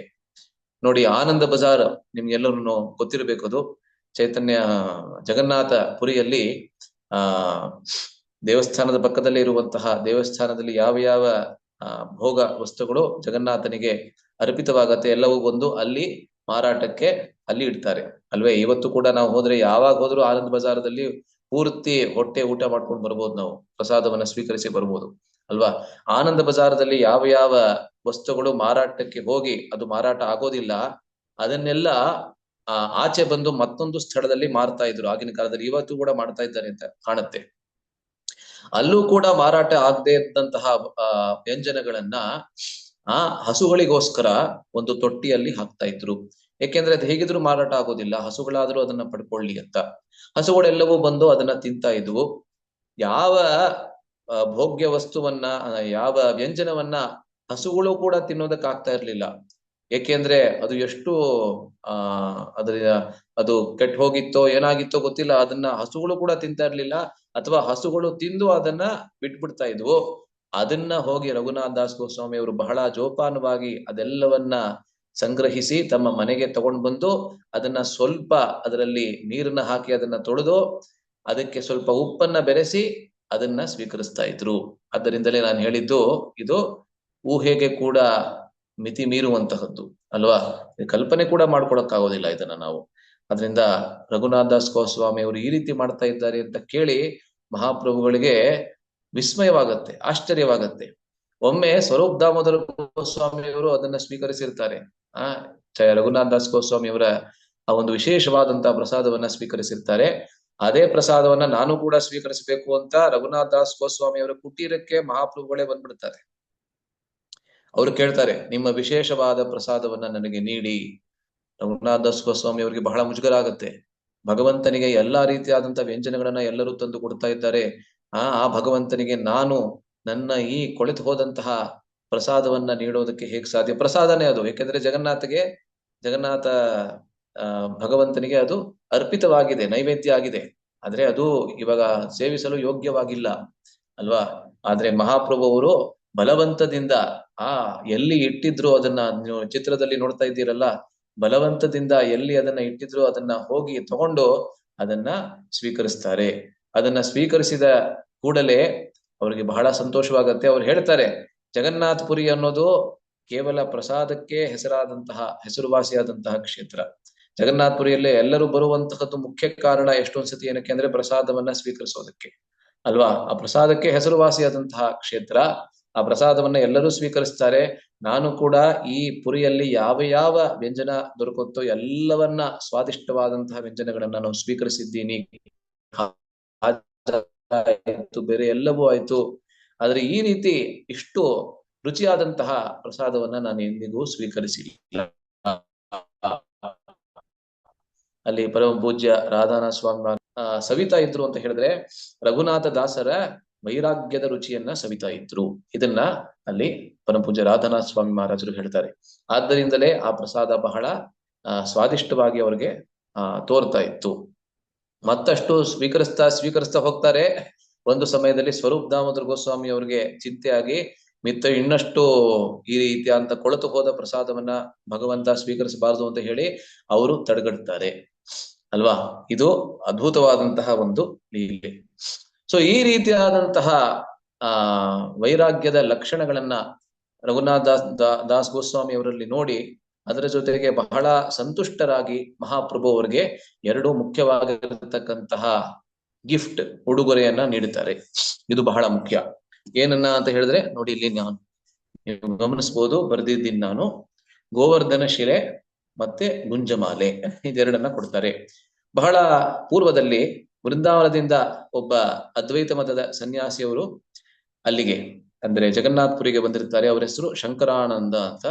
ಶಂಕರಾನಂದ ಸ್ವಾಮೀಜಿ ಅವರು ಬಂದು ಮಹಾಪ್ರಭುಗಳಿಗೆ ಎರಡನ್ನ ಕೊಟ್ಟಿರ್ತಾರೆ. ಒಂದು ಗೋವರ್ಧನ ಶಿಲೆಯನ್ನ ಮತ್ತೆ ಇನ್ನೊಂದು ಗುಂಜಮಾಲೆಯನ್ನ. ಗೋವರ್ಧನ ಶಿಲೆ ಅನ್ನೋದು ಮಹಾಪ್ರಭುಗಳಿಗೆ ಎಷ್ಟು ಪ್ರಿಯವಾಗಿತ್ತು ಅಂತ ಹೇಳಿದ್ರೆ ನೋಡಿ, ಈ ಚಿತ್ರದಲ್ಲಿ ಮಹಾಪ್ರಭುಗಳು ಎಡಗೈಯಲ್ಲಿ ಹಿಡಿದಿರೋದನ್ನ ನೋಡ್ತಾ ಇದ್ದೀರಲ್ಲ, ಅದು ಗೋವರ್ಧನ ಶಿಲೆ. ಸೊ ಆ ಗೋವರ್ಧನ ಶಿಲೆ ಎಷ್ಟು ಪ್ರಿಯವಾಗಿತ್ತು ಅಂತ ಹೇಳಿದ್ರೆ ಆ ಗೋವರ್ಧನದಲ್ಲೇನೆ ರಾಸಕ್ರೀಡೆ ಎಲ್ಲ ಕೂಡ ಆಗಿದ್ದು ಅಲ್ವೇ. ಅದರಿಂದ ಮಹಾಪ್ರಭುಗಳಿಗೆ ಗೋವರ್ಧನ ಅನ್ನೋದು ಬಹಳ ಬಹಳ ಪ್ರಿಯವಾಗಿದ್ದು. ಅದರಿಂದ ಎಷ್ಟು ಪ್ರಿಯವಾಗಿತ್ತು ಅಂತ ಹೇಳಿದ್ರೆ ಅದನ್ನ ನೋಡಿದ ಕೂಡ್ಲೆ, ಅದನ್ನ ಸ್ಪರ್ಶ ಮಾಡಿದ ಕೂಡ್ಲೆ ಅವರ ಕಣ್ಣಿನಲ್ಲಿ ನೀರು ಬರ್ತಾ ಇತ್ತು, ಕಣ್ಣೀರು ಧಾರಾಕಾರವಾಗಿ ಸುರಿತಾ ಇತ್ತು. ಮತ್ತೆ ಒಂದ್ಸತಿ ಅದನ್ನ ಹಿಡಿದಿರ್ಬೇಕಾದ್ರೆ ಅವರ ಎರಡು ಅಂಗುಲಿಗಳು ಅಂತ ಹೇಳಿದ್ರೆ ಎರಡು ಬೆರಳಿನ ಗುರುತು ಅದರ ಒಳಗೆ ಹೊರಟೋಗಿರ್ತದೆ. ಇವತ್ತು ಕೂಡ ಈ ಶಿಲೆಯನ್ನ ನಾವು ನೋಡ್ಬೋದು ಅಲ್ವಾ. ಅಲ್ಲಿ ರಾಧಾ ಗೋಪಿನಾಥ ದೇವಸ್ಥಾನದಲ್ಲಿ ವೃಂದಾವನದಲ್ಲಿ ನಾವು ನೋಡ್ತೀವಿ. ಅಲ್ಲೇ ಅಂತ ಕಾಣುತ್ತೆ, ಅಥವಾ ಜೈಪುರ್ನಲ್ಲೋ ಎಲ್ಲೋ ಒಂದ್ ಕಡೆ ನಾವು ನೋಡ್ತೀವಿ. ಸೊ ಆ ಒಂದು ಗೋವರ್ಧನ ಶಿಲೆಯ ಒಳಗೆ ಮಹಾಪ್ರಭುಗಳ ಬೆರಳಿನ ಗುರುತು ಕೂಡ ಹೊರಟೋಗಿರ್ತದೆ. ಏಕೆಂದ್ರೆ ದ ಶಿಲಾ ಇಟ್ ಸೆಲ್ಫ್ ಮೆಲ್ಟ್ಸ್, ಅದೇ ಆ ಶಿಲೆಯೇ ಮೆಲ್ಟ್ ಆಗ್ಬಿಟ್ಟಿರ್ತದೆ ಅಲ್ವಾ. ಮತ್ತೆ ಇನ್ನೊಂದು ಗುಂಜಮಾಲೆ ಅದು ಶ್ರೀಮತಿ ರಾಧಾರಾಣಿಯ ಪ್ರತೀಕ. ಗೋವರ್ಧನ ಅನ್ನೋದು ಕೃಷ್ಣನ ಪ್ರತೀಕ, ಮತ್ತೆ ಗುಂಜಮಾಲೆ ಅನ್ನೋದು ಶ್ರೀಮತಿ ರಾಧಾರಾಣಿಯ ಪ್ರತೀಕ ಅಲ್ವೇ. ಸೊ ಇದನ್ನ ಎರಡನ್ನ ರಘುನಾಥ್ ದಾಸ್ ಗೋಸ್ವಾಮಿ ಅವರಿಗೆ ಮಹಾಪ್ರಭು ಅವರು ಕೊಟ್ಬಿಡ್ತಾರೆ. ಅದನ್ನ ಗಮನಿಸಿ ರಘುನಾಥ್ ದಾಸ್ ಗೋಸ್ವಾಮಿ ಅವರಿಗೆ ಬಹಳ ಬಹಳ ಸಂತೋಷವಾಗತ್ತೆ. ಅವ್ರು ಹೇಗೆ ಅದನ್ನ ಪರಿಗಣಿಸ್ತಾರೆ ಅಂತ ಹೇಳಿದ್ರೆ, ಈ ಗೋವರ್ಧನ ಶಿಲೆಯ ಮೂಲಕ ನನಗೆ ಗೋವರ್ಧನದ ಕೆಳಗಡೆ ನಿತ್ಯ ನಿವಾಸವನ್ನ ಮಹಾಪ್ರಭು ಅವರು ನನಗೆ ಕೊಟ್ಟಿದ್ದಾರೆ. ಆದ್ದರಿಂದಲೇ ಗೋವರ್ಧನ ನಿವಾಸ ದಶಕಂ ಅಂತ ಒಂದು 10 ಶ್ಲೋಕಗಳನ್ನ ಗೋವರ್ಧನದ ಮೇಲೆ ರಘುನಾಥ ದಾಸ ಗೋಸ್ವಾಮಿ ಅವರು ಬರೆದಿದ್ದಾರೆ. ಅದು ನಿಮ್ಗೆ ಸಿಗತ್ತೆ, ಆನ್ಲೈನ್ ನಿಮ್ಗೆ ಸಿಗತ್ತೆ. ಅದರಿಂದ ಈ ಒಂದು ಗೋವರ್ಧನ ಶಿಲೆಯನ್ನ ನನಗೆ ಕೊಡುವುದರ ಮೂಲಕ ನನಗೆ ನಿತ್ಯ ರೂಪದಲ್ಲಿ ಗೋವರ್ಧನ ಎಂಬಂತಹ ಮಹಾನ್ ಪರ್ವತದಲ್ಲಿ ಅದರ ಬುಡದಲ್ಲಿ ನನಗೆ ನಿವಾಸವನ್ನ ಕೊಟ್ಟಿದ್ದಾರೆ ಮಹಾಪ್ರಭು ಅಂತ ಅವರಿಗೆ ಅನಿಸುತ್ತೆ. ಮತ್ತೆ ಗುಂಜಮಾಲೆಯನ್ನ ನನಗೆ ನೀಡೋದ್ರಿಂದ ಶ್ರೀಮತಿ ರಾಧಾರಾಣಿಯ ಚರಣ ಕಮಲಗಳಲ್ಲಿ ನನಗೆ ಒಂದು ಸ್ಥಾನವನ್ನ ಕೊಟ್ಟಿದ್ದಾರೆ ಅಂತ ಕೂಡ ಅವ್ರಿಗೆ ಅನಿಸುತ್ತೆ. ಅದರ ಆರಾಧನೆಯನ್ನ ಹೇಗೆ ಮಾಡಬೇಕು ಅನ್ನೋದನ್ನು ಕೂಡ ಮಹಾಪ್ರಭುಗಳೇ ಅವ್ರಿಗೆ ಹೇಳ್ತಾರೆ. ಹೇಗೆ ಆರಾಧನೆಯನ್ನ ಮಾಡಬೇಕು? ಪ್ರತಿ ದಿವಸ 8 ತುಳಸಿ ಎಲೆಗಳನ್ನ ಸ್ವೀಕರಿಸಿ ಆ ಗೋವರ್ಧನ ಶಿಲೆಯ ಪ್ರತಿಯೊಂದು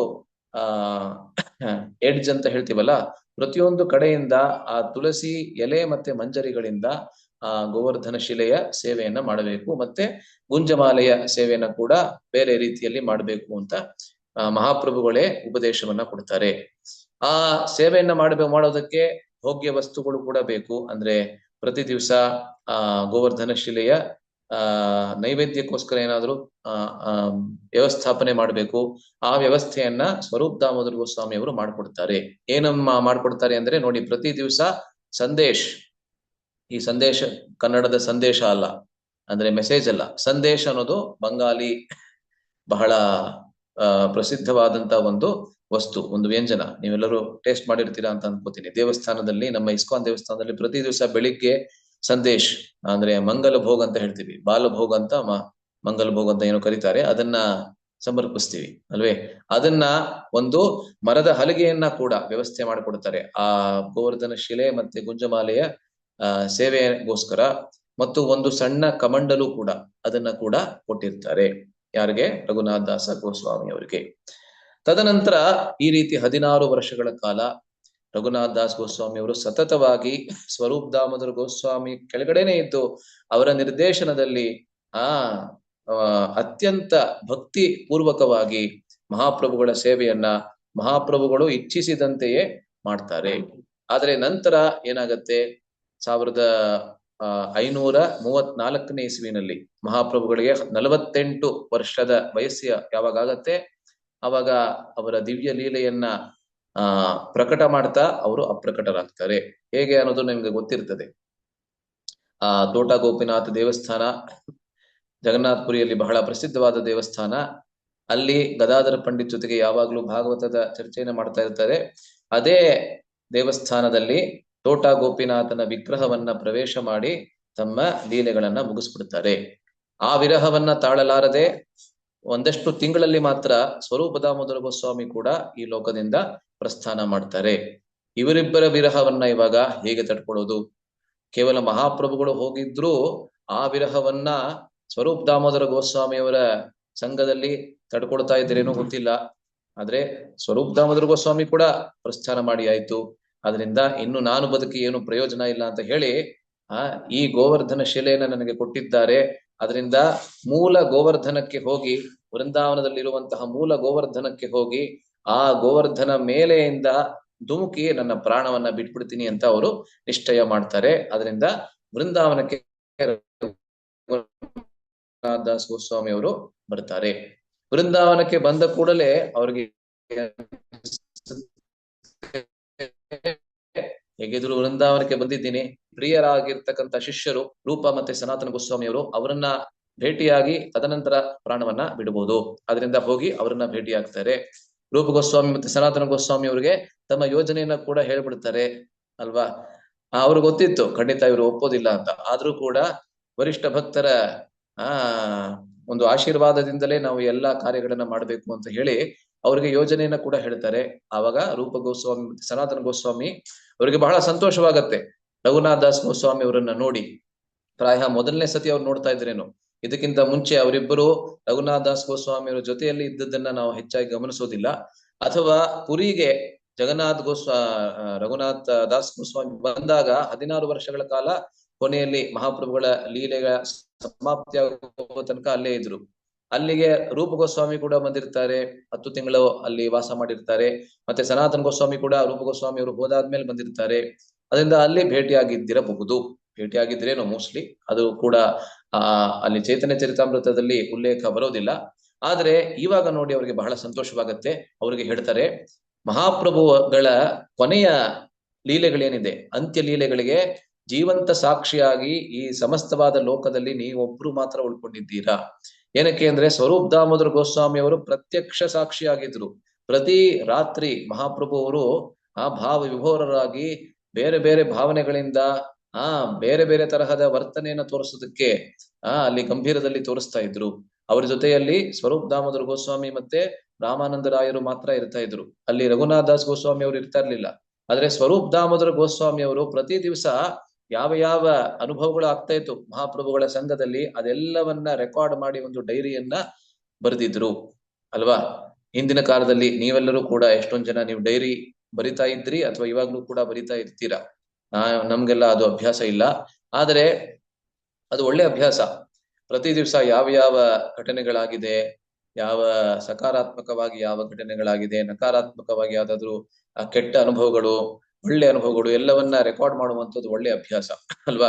ಮುಂದಕ್ಕೆ ಹೋಗಿ ಅದನ್ನ ಓದ್ಬೇಕಾದ್ರೆ ನಮ್ಗೆ ಬಹಳ ಚೆನ್ನಾಗ್ ಅನ್ಸುತ್ತೆ, ಬೇರೆಯವ್ರಿಗೆ ಓದೋದಕ್ಕೆ ಇನ್ನೂ ಚೆನ್ನಾಗ್ ಅನ್ಸುತ್ತೇನೋ ಗೊತ್ತಿಲ್ಲ.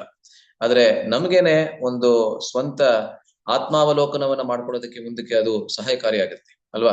ಸೊ ಸ್ವರೂಪ್ ದಾಮೋದರ ಗೋಸ್ವಾಮಿ ಅವರು ಆ ರೀತಿಯ ಅಂತ ಒಂದು ಡೈರಿ ಮೇಂಟೈನ್ ಮಾಡಿರ್ತಾರೆ. ಆ ಒಂದು ಪುಸ್ತಕದಲ್ಲಿ ಎಲ್ಲಾ ತಮ್ಮ ಅನುಭವಗಳನ್ನ, ಮಹಾಪ್ರಭುಗಳ ಜೊತೆಯಲ್ಲಿ ಆದಂತಹ ಅನುಭವಗಳನ್ನ ಬರ್ಕೊಂಡಿರ್ತಾರೆ. ಅದರಿಂದ ಆ ರೀತಿಯಾದಂತ ಒಂದು ನೋಟ್ಬುಕ್, ಆ ರೀತಿಯಾದಂತಹ ಒಂದು ಪುಸ್ತಕ ಅವರಲ್ಲಿ ಇರ್ತದೆ. ಅದು ಇವಾಗ ರಘುನಾಥ ದಾಸ್ ಗೋಸ್ವಾಮಿ ಅವರಿಗೆ ಕೊಟ್ಟಿರ್ತಾರೆ ಅಲ್ವಾ. ಅದರಿಂದ ರಘುನಾಥ ದಾಸ್ ಗೋಸ್ವಾಮಿ ಅವರಿಗೆ ಮಹಾಪ್ರಭುಗಳ ಅಂತ್ಯಲೀಲೆಯ ಬಗ್ಗೆ ಸಂಪೂರ್ಣವಾದಂತಹ ವಿವರ ಇದೆ. ಏಕೆಂದ್ರೆ ಅವರು ಸ್ವರೂಪ್ ದಾಮೋದರ ಗೋಸ್ವಾಮಿಯ ನೇರ ಕೆಳಗಡೆ ಅವರು ಸೇವೆಯನ್ನ ಮಾಡ್ತಾ ಇದ್ರು. ಆದ್ರಿಂದ ಆ ಅಂತ್ಯಲೀಲೆಗಳನ್ನ ದಯವಿಟ್ಟು ಪ್ರತಿ ದಿವಸ ನೀವು ನಮ್ಮೆಲ್ಲರಿಗೋಸ್ಕರ ಅದನ್ನ ಹೇಳಬೇಕು. ನಿಮ್ಮ ಆತ್ಮಹತ್ಯೆಯ ಆ ಯೋಜನೆಯನ್ನ ಬಿಟ್ಟು ಈ ಸೇವೆಯನ್ನ ದಯವಿಟ್ಟು ನಮ್ಮೆಲ್ಲರಿಗೆ ನೀವು ಮಾಡಬೇಕು. ನಮ್ಮ ತಮ್ಮನಂತೆ, ನಮ್ಮಿಬ್ಬರ ತಮ್ಮನಂತೆ, ಏಕೆಂದ್ರೆ ಅವರಿಬ್ಬರು ಆಧ್ಯಾತ್ಮಿಕವಾಗಿ ಮತ್ತೆ ಇದು ನಮ್ಮ ವಯಸ್ಸಿನಿಂದ ಕೂಡ ಅವರಿಬ್ಬರು ಸನಾತನ ಗೋಸ್ವಾಮಿ ಮತ್ತೆ ರೂಪ ಗೋಸ್ವಾಮಿ ಅವರು ರಘುನಾಥ ದಾಸ್ ಗೋಸ್ವಾಮಿ ಅವರಿಗಿಂತ ಅವರು ವರಿಷ್ಠರು. ಅದರಿಂದ ನಮ್ಮ ತಮ್ಮನಂತೆ, ಕನಿಷ್ಠ ಭ್ರಾತನಂತೆ ಇಲ್ಲೇ ವೃಂದಾವನದಲ್ಲಿದ್ದು ಪ್ರತಿ ದಿವಸ ಮಹಾಪ್ರಭುಗಳ ಅಂತ್ಯಲೀಲೆಗಳನ್ನ ಹೇಳಿ. ಅದಕ್ಕೆ ಒಪ್ಕೋತಾರೆ, ವರಿಷ್ಠರು ಹೇಳಿದ್ದನ್ನ ಒಪ್ಕೊಳ್ಳೇಬೇಕು. ಅದರಿಂದ ರಘುನಾಥರು ಆವಾಗ ರಾಧಾಕುಂಡದ ತಟ್ಟದಲ್ಲಿ, ವೃಂದಾವನದಲ್ಲಿ ಇರುವಂತಹ, ಗೋವರ್ಧನದಲ್ಲಿ ಇರುವಂತಹ ರಾಧಾಕುಂಡದಲ್ಲಿ ನಿತ್ಯ ನಿವಾಸವನ್ನ ಮಾಡೋದಕ್ಕೆ ಶುರು ಮಾಡ್ತಾರೆ. ಮತ್ತೆ ಅವರ ಭಕ್ತಿಮಯ ನಿಯಮಗಳು ಎಷ್ಟು ಕಟಿಬದ್ಧವಾಗಿದ್ವು, ಎಷ್ಟು ಕಟ್ಟುನಿಟ್ಟಾಗಿದ್ವು ಅಂತ ಹೇಳಿದ್ರೆ ನೋಡಿ, ಇಲ್ಲಿ ಅದ್ಭುತವಾದಂತ ವರ್ಣನೆ ಬರುತ್ತದೆ. ಪ್ರತಿ ದಿವಸ ಅವರು 2000 ಬಾರಿ ಆದರೂ, ಕನಿಷ್ಠ ಪಕ್ಷ 2000 ಬಾರಿ ಆದರೂ ವೈಷ್ಣವರಿಗೆ ಪ್ರಣಾಮಗಳನ್ನ ಸಲ್ಲಿಸ್ತಾ ಇದ್ರು. ದಂಡವತ್ ಪ್ರಣಾಮ. ದಂಡವತ್ ಅಂತ ಹೇಳಿದ್ರೆ ಹೇಗೆ ಒಂದು ಕೋಲನ್ನ ನೀವು ಗೋಡೆಗೆ ಒರೆಸಿ ಇಟ್ಕಿಟ್ಟಿದ್ರೆ ಆ ಕೋಲನ್ನ ನೀವು ಕದಲಿದ್ರೆ ಹೇಗೆ ಅದು ಕೆಳಗಡೆ ಬೀಳತ್ತೆ, ಟಪಾರ್ ಅಂತ ಕೆಳಗಡೆ ಬೀಳತ್ತೆ, ಅದೇ ರೀತಿ ನಾವು ವೈಷ್ಣವರ ಮುಂದೆ ನಾವು ಕೆಳಗಡೆ ಬೀಳ್ಬೇಕು ಅಂತ. ಆದ್ರೆ ಇದನ್ನ ಕೂಡ ಅನುಕರಣೆ ಮಾಡಿ ಏನು ಪ್ರಯೋಜನ ಇಲ್ಲ.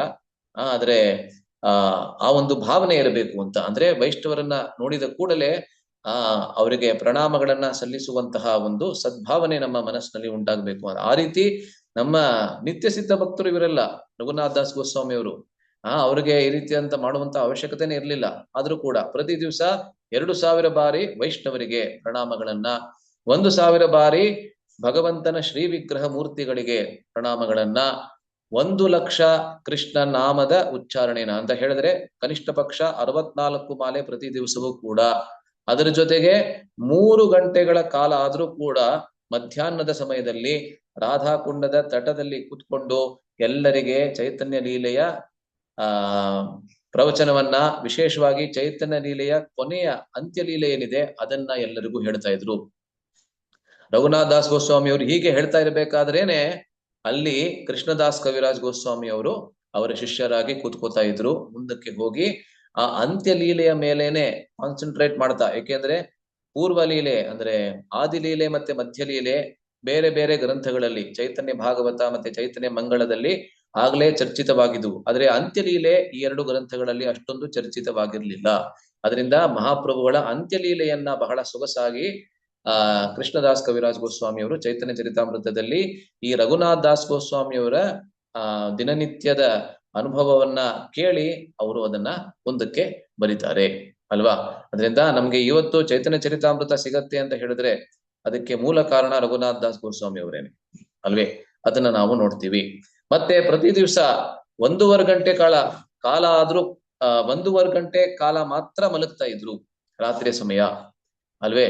ಇದನ್ನ ನಾವು ಕಲ್ಪನೆ ಮಾಡ್ಕೊಳಕ್ಕೆ ಬಹಳ ಕಷ್ಟ ಅಲ್ವಾ. ಲಕ್ಷ್ಮಣನ ತರಹ ಯಾವಾಗ ಲಕ್ಷ್ಮಣ ರಾಮಚಂದ್ರ ಮತ್ತೆ ಸೀತೆಯ ಸೇವೆನ ಮಾಡೋದಕ್ಕೆ ಹೋಗ್ತಾನೆ, 14 ವರ್ಷಗಳ ಕಾಲ ಒಂದು ಕ್ಷಣ ಕೂಡ ಮಲಗಲಿಲ್ಲ ಅಂತ ರಾಮಾಯಣ ಹೇಳುತ್ತೆ ಅಲ್ಲಿ ಅಲ್ವಾ.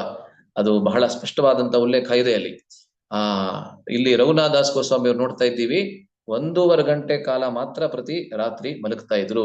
ಮತ್ತೆ 3 ಅಥವಾ 4 ದಿವಸಗಳಲ್ಲಿ ಒಮ್ಮೆ ಮಾತ್ರ ಸ್ವಲ್ಪ ಮಜ್ಜಿಗೆ ಮಾತ್ರ ಸ್ವೀಕರಿಸ್ತಾ ಇದ್ರು, ಬೇರೆ ಯಾವುದೇ ಆಹಾರವನ್ನ ಸ್ವೀಕರಿಸ್ತಾ ಇರ್ಲಿಲ್ವಂತೆ. ಇದನ್ನ ಕೂಡ ನಾವು ಕಲ್ಪನೆ ಮಾಡ್ಕೊಳಕ್ಕೆ ಸಾಧ್ಯ. ಇದನ್ನ ಅನುಕರಣೆ ಮಾಡೋ ಇಲ್ಲಿ ಮತ್ತೊಂದು ಕಥೆ ಬರುತ್ತೆ. ಈ 2 ಕಥೆಗಳನ್ನ ಆಗ್ಲೇ ನಾವು ಪೂರ್ವದಲ್ಲಿ ಗಮನಿಸಿದ್ವಿ, ಅದರಿಂದ ಬಹಳ ಸಣ್ಣದಾಗಿ ಹೇಳಿ ಮುಗಿಸ್ಬಿಡ್ತೀನಿ. ಒಮ್ಮೆ ರಘುನಾಥ್ ದಾಸ್ ಗೋಸ್ವಾಮಿ ಅವರು ಅವರ ರಾಧಾಕುಂಡದ ತಟದಲ್ಲಿ ಕುತ್ಕೊಂಡು ಜಪದಲ್ಲಿ ಸಂಪೂರ್ಣವಾಗಿ ಸಂಲಗ್ನರಾಗಿ ಕಣ್ಣನ್ನ ಮುಚ್ಚಿ ಆ ರಾಧಾಕೃಷ್ಣರ ನಿತ್ಯ ಲೀಲೆಯ ಸ್ಮರಣೆಯಲ್ಲಿ ಇರಬೇಕಾದ್ರೆ ಅವರ ಕೇವಲ ಒಂದಷ್ಟು ಅಡಿಗಳ ಹಿಂದೆ ಅಥವಾ ಅಡಿಗಳ ಮುಂದೆ ರಾಧಾಕುಂಡದ ನೀರು ಏನಿತ್ತು ಅಲ್ಲಿ 3 ಹುಲಿಗಳು ಬಂದು ಆ ನೀರನ್ನ ಕುಡಿತಾ ಇರ್ತವೆ. ಏಕೆಂದ್ರೆ ಇವತ್ತು ಕೂಡ ನೀವು ಎಷ್ಟೊಂದು ನ್ಯಾಷನಲ್ ಜಿಯೋಗ್ರಫಿಕ್ ಚಾನೆಲ್ ನೋಡಿದ್ರೆ ಎಲ್ಲಾ ಪ್ರಾಣಿಗಳು ಕೂಡ ಹೋಗಿ ಅಲ್ಲಿ ಅರಣ್ಯದ ಮಧ್ಯದಲ್ಲಿ ಯಾವ ಕೆರೆಗಳೆಲ್ಲ ಇರ್ತದೆ ಅಲ್ಲಿ ನೀರು ಕುಡಿತವೆ ಅಲ್ವೇ. ಎಷ್ಟೊಂದ್ಸತಿ ಆ ಪ್ರಾಣಿಗಳು ಹೋಗ್ಬೇಕಾದ್ರೆ ಮೊಸಳೆಗಳಿಗೆಲ್ಲ ಅದನ್ನ ಇಟ್ಕೊಂಡ್ ಬಿಡುತ್ತೆ ಅಲ್ವಾ. ಅದರಿಂದ ಹುಲಿಗಳು ಬಂದು ನೀರನ್ನ ಕುಡಿತಾ ಇರ್ತದೆ. ಅವಾಗ ಸನಾತನ ಗೋಸ್ವಾಮಿ ಅವರು ದೂರದಿಂದ ಬರ್ತಾ ಇರ್ತಾರೆ, ರಘುನಾಥ್ ದಾಸ್ ಗೋಸ್ವಾಮಿ ಅವರನ್ನ ಗಮನಿಸ್ತಾ ಇರ್ತಾರೆ. ಅವರೇನ್ ನೋಡ್ತಾರೆ ಅಂದ್ರೆ ವಿಸ್ಮಯಕರವಾದಂತಹ ದೃಶ್ಯವನ್ನ ನೋಡ್ತಾರೆ. ಆ ಹುಲಿಗಳು ನೀರನ್ನ ಕುಡಿತಾ ಇರ್ತವೆ, ಆದ್ರೆ ರಘುನಾಥ್ ದಾಸ್ ಗೋಸ್ವಾಮಿ ಅವರ ಮುಂದೆನೆ ಕೃಷ್ಣ ಒಂದು ಕೋಲನ್ನ ಹಿಡಿದು ರಘುನಾಥ್ ದಾಸ್ ಗೋಸ್ವಾಮಿ ಅವರನ್ನ ಆ ಹುಲಿಗಳಿಂದ ಸಂರಕ್ಷಿಸ್ತಾ ಇರ್ತಾನೆ. ಯಾವಾಗ ಹುಲಿಗಳು ಹೋಗ್ತವೆ ತಕ್ಷಣ ಕೃಷ್ಣ ಅಲ್ಲಿಂದ ಅದೃಶ್ಯನಾಗ್ಬಿಡ್ತಾನೆ. ಆವಾಗ ಸನಾತನ ಗೋಸ್ವಾಮಿ ಅವ್ರಿಗೆ ನೋಡಿ ಬಹಳ ವಿಸ್ಮಯವಾಗತ್ತೆ, ಬಹಳ ಸಂತೋಷ ಕೂಡ ಆಗತ್ತೆ. ಆದ್ರೆ ಕೃಷ್ಣನಿಂದಲೇ ಸೇವೆಯನ್ನ ಇವರು ಸ್ವೀಕರಿಸ್ತಾ ಇದ್ದಾರೆ ಅಂತ ಹೇಳಿ ರಘುನಾಥ್ ದಾಸ್ ಗೋಸ್ವಾಮಿ ಅವರಿಗೆ ಒಂದು ಉಪದೇಶವನ್ನ ಕೊಡ್ತಾರೆ. ದಯವಿಟ್ಟು ಒಂದು ಕುಟೀರವನ್ನ ಮಾಡ್ಕೊಳ್ಳಿ, ಆವಾಗ ಈ ರೀತಿಯಾದಂತಹ ಸಂದರ್ಭ ಒದಗಿ ಬರೋದಿಲ್ಲ. ಒಂದಷ್ಟು ದಿವಸಗಳಾಗತ್ತೆ. ಮತ್ತೆ ಇನ್ನೊಂದ್ಸತಿ ಸನಾತನ ಗೋಸ್ವಾಮಿ ಅವರು ರಘುನಾಥ್ ದಾಸ್ ಗೋಸ್ವಾಮಿ ಅವರನ್ನ ಭೇಟಿ ಆಗ್ಬೇಕು ಅಂತ ದೂರದಿಂದ ಬರ್ತಾ ಇರ್ತಾರೆ. ಆವಾಗ ಮತ್ತೆ ಅದೇ ರೀತಿಯಲ್ಲಿ ಕುಟೀರನ್ನ ಇನ್ನೂ ಮಾಡ್ಕೊಂಡಿಲ್ಲ ಅವರು. ಅದೇ ರೀತಿಯಲ್ಲಿ ಮಧ್ಯಾಹ್ನದ ಸಮಯದಲ್ಲಿ ಕಡು ಬಿಸಿಲಿನಲ್ಲಿ, ವೃಂದಾವನದ ಬಿಸಿಲನ್ನ ನೀವು ನೋಡಿರ್ಬೇಕು ಅಲ್ವಾ. ಬಹಳ ಬಿಸಿಲು, ಬೇಸಿಗೆಗಾಲದಲ್ಲಿ ಎಷ್ಟು ಬಿಸಿಲು ಅಂತ ಹೇಳಿದ್ರೆ ನೀವು ಊಹೆ ಕೂಡ ಮಾಡ್ಕೊಳ್ಳೋದಕ್ಕಾಗೋದಿಲ್ಲ. ದಕ್ಷಿಣ ಭಾರತದಲ್ಲಿ ನೀವು ತಮಿಳ್ನಾಡಿಗೆ ಕೇರಳಗೆಲ್ಲ ಹೋದ್ರೆ ಅದೇ ರೀತಿಯಂತ ಬಿಸಿಲು ನಿಮ್ಗೆ ಸಿಗತ್ತೆ ಅಲ್ವೇ. ಅದರಿಂದ ದೂರದಿಂದ ಗಮನಿಸ್ತಾ ಇರ್ತಾರೆ. ರಘುನಾಥ್ ದಾಸ್ ಗೋಸ್ವಾಮಿ ಅವರು ಮಠ ಮಧ್ಯಾಹ್ನ ನೇರ ಸೂರ್ಯನ ಕೆಳಗಡೆ ಕೂತ್ಕೊಂಡು ಜಪದಲ್ಲಿ ಸಂಲಗ್ನರಾಗಿ ಕಣ್ಣಿನಿಂದ ನೀರನ್ನ ಹರಿಸಿ ಧಾರಾಕಾರವಾಗಿ ಹರಿಸಿ ಕೃಷ್ಣ ಲೀಲೆಯಲ್ಲಿ ಸಂಲಗ್ನರಾಗಿರ್ಬೇಕಾದ್ರೆ, ಅದರ ಸ್ಮರಣೆಯಲ್ಲಿ ಸಂಲಗ್ನರಾಗಿರ್ಬೇಕಾದ್ರೆ ಸ್ವಯಂ ಶ್ರೀಮತಿ ರಾಧಾರಾಣಿ ಮೇಲ್ಗಡೆ ಬಂದು, ಅಂದ್ರೆ ರಘುನಾಥ್ ದಾಸ್ ಗೋಸ್ವಾಮಿ ಅವರ ಮೇಲೆ ಬಂದು ಅವರ ಪಲ್ಲು ಏನಿದೆ, ಆ ಸೀರೆಯ ಪಲ್ಲು ಇರುತ್ತದಲ್ಲ, ಸೀರೆಯ ಅಂಚಿನಿಂದ ರಘುನಾಥ್ ದಾಸ್ ಗೋಸ್ವಾಮಿ ಅವರಿಗೆ ನೆರಳನ್ನ ನೀಡ್ತಾ ಇರ್ತಾಳೆ. ಆ ಚಿತ್ರವನ್ನ ಹಾಕೋದು ಮರ್ತ್ಬಿಟ್ಟಿದ್ದೀನಿ ನಾನು, ಇದು ಹಳೆಯ ಸ್ಲೈಡ್ ಅನ್ನ ಚೇಂಜ್ ಮಾಡಿಲ್ಲ ನಾನು. ಆದ್ರೆ ಅದನ್ನ ನೀವು ನೋಡಿರ್ತೀರಾ, ಕಳೆದ ಬಾರಿ ಅದನ್ನ ತೋರಿಸಿದ್ದೆ. ಬಹಳ ಚೆನ್ನಾಗಿ ಯಾರೋ ಒಬ್ರು ಕಾರ್ಟೂನ್ ಚಾನಲ್ ತರ ಮಾಡಿದ್ದಾರೆ ಅದನ್ನ. ಅದರಿಂದ ಆ ರೀತಿ ಶ್ರೀಮತಿ ರಾಧಾರಾಣಿಯೇ ನೆರಳನ್ನ ನೀಡ್ತಾ ಇದ್ದಾಳೆ. ಇದನ್ನ ನೋಡಿ ಸನಾತನ ಗೋಸ್ವಾಮಿ ಅವರಿಗೆ ಮತ್ತೆ ವಿಸ್ಮಯವಾಗತ್ತೆ, ಮತ್ತೆ ಬಹಳ ಸಂತೋಷವಾಗತ್ತೆ. ಆದ್ರೆ ಮತ್ತೆ ಇವರು ಕಳೆದ ಬಾರಿ ಕೃಷ್ಣನಿಂದ ಸೇವೆ, ಇವಾಗ ಶ್ರೀಮತಿ ರಾಧಾರಾಣಿಯಿಂದ ಸೇವೆಯನ್ನ ಸ್ವೀಕರಿಸ್ತಾ ಇದ್ದಾರೆ ಅಂತ ಹೇಳಿ ಸ್ವಲ್ಪ ಗಂಭೀರವಾಗಿ ಕುಟೀರನ್ನ ಮಾಡ್ಕೊಳ್ಳೇಬೇಕು, ಒಂದು ಸಣ್ಣ ಗುಡಿಸಲನ್ನ ಮಾಡ್ಕೊಳ್ಳಿ. ಆವಾಗ ರಘುನಾಥ ದಾಸ್ ಗೋಸ್ವಾಮಿ ಅವರು ಆ ಕುಟೀರನ್ನ ಮಾಡ್ಕೋತಾರೆ. ಅದೇ ಕುಟೀರವನ್ನ ಇವತ್ತು ಕೂಡ ರಾಧಾಕುಂಡದ ತಟದಲ್ಲಿ ನಾವು ನೋಡ್ತೀವಿ. ನಂತರ ಈ ಒಂದು ಕಥೆಯನ್ನ ಹೇಳಿ ಇಲ್ಲಿ ಮುಗಿಸ್ಬಿಡ್ತೀನಿ.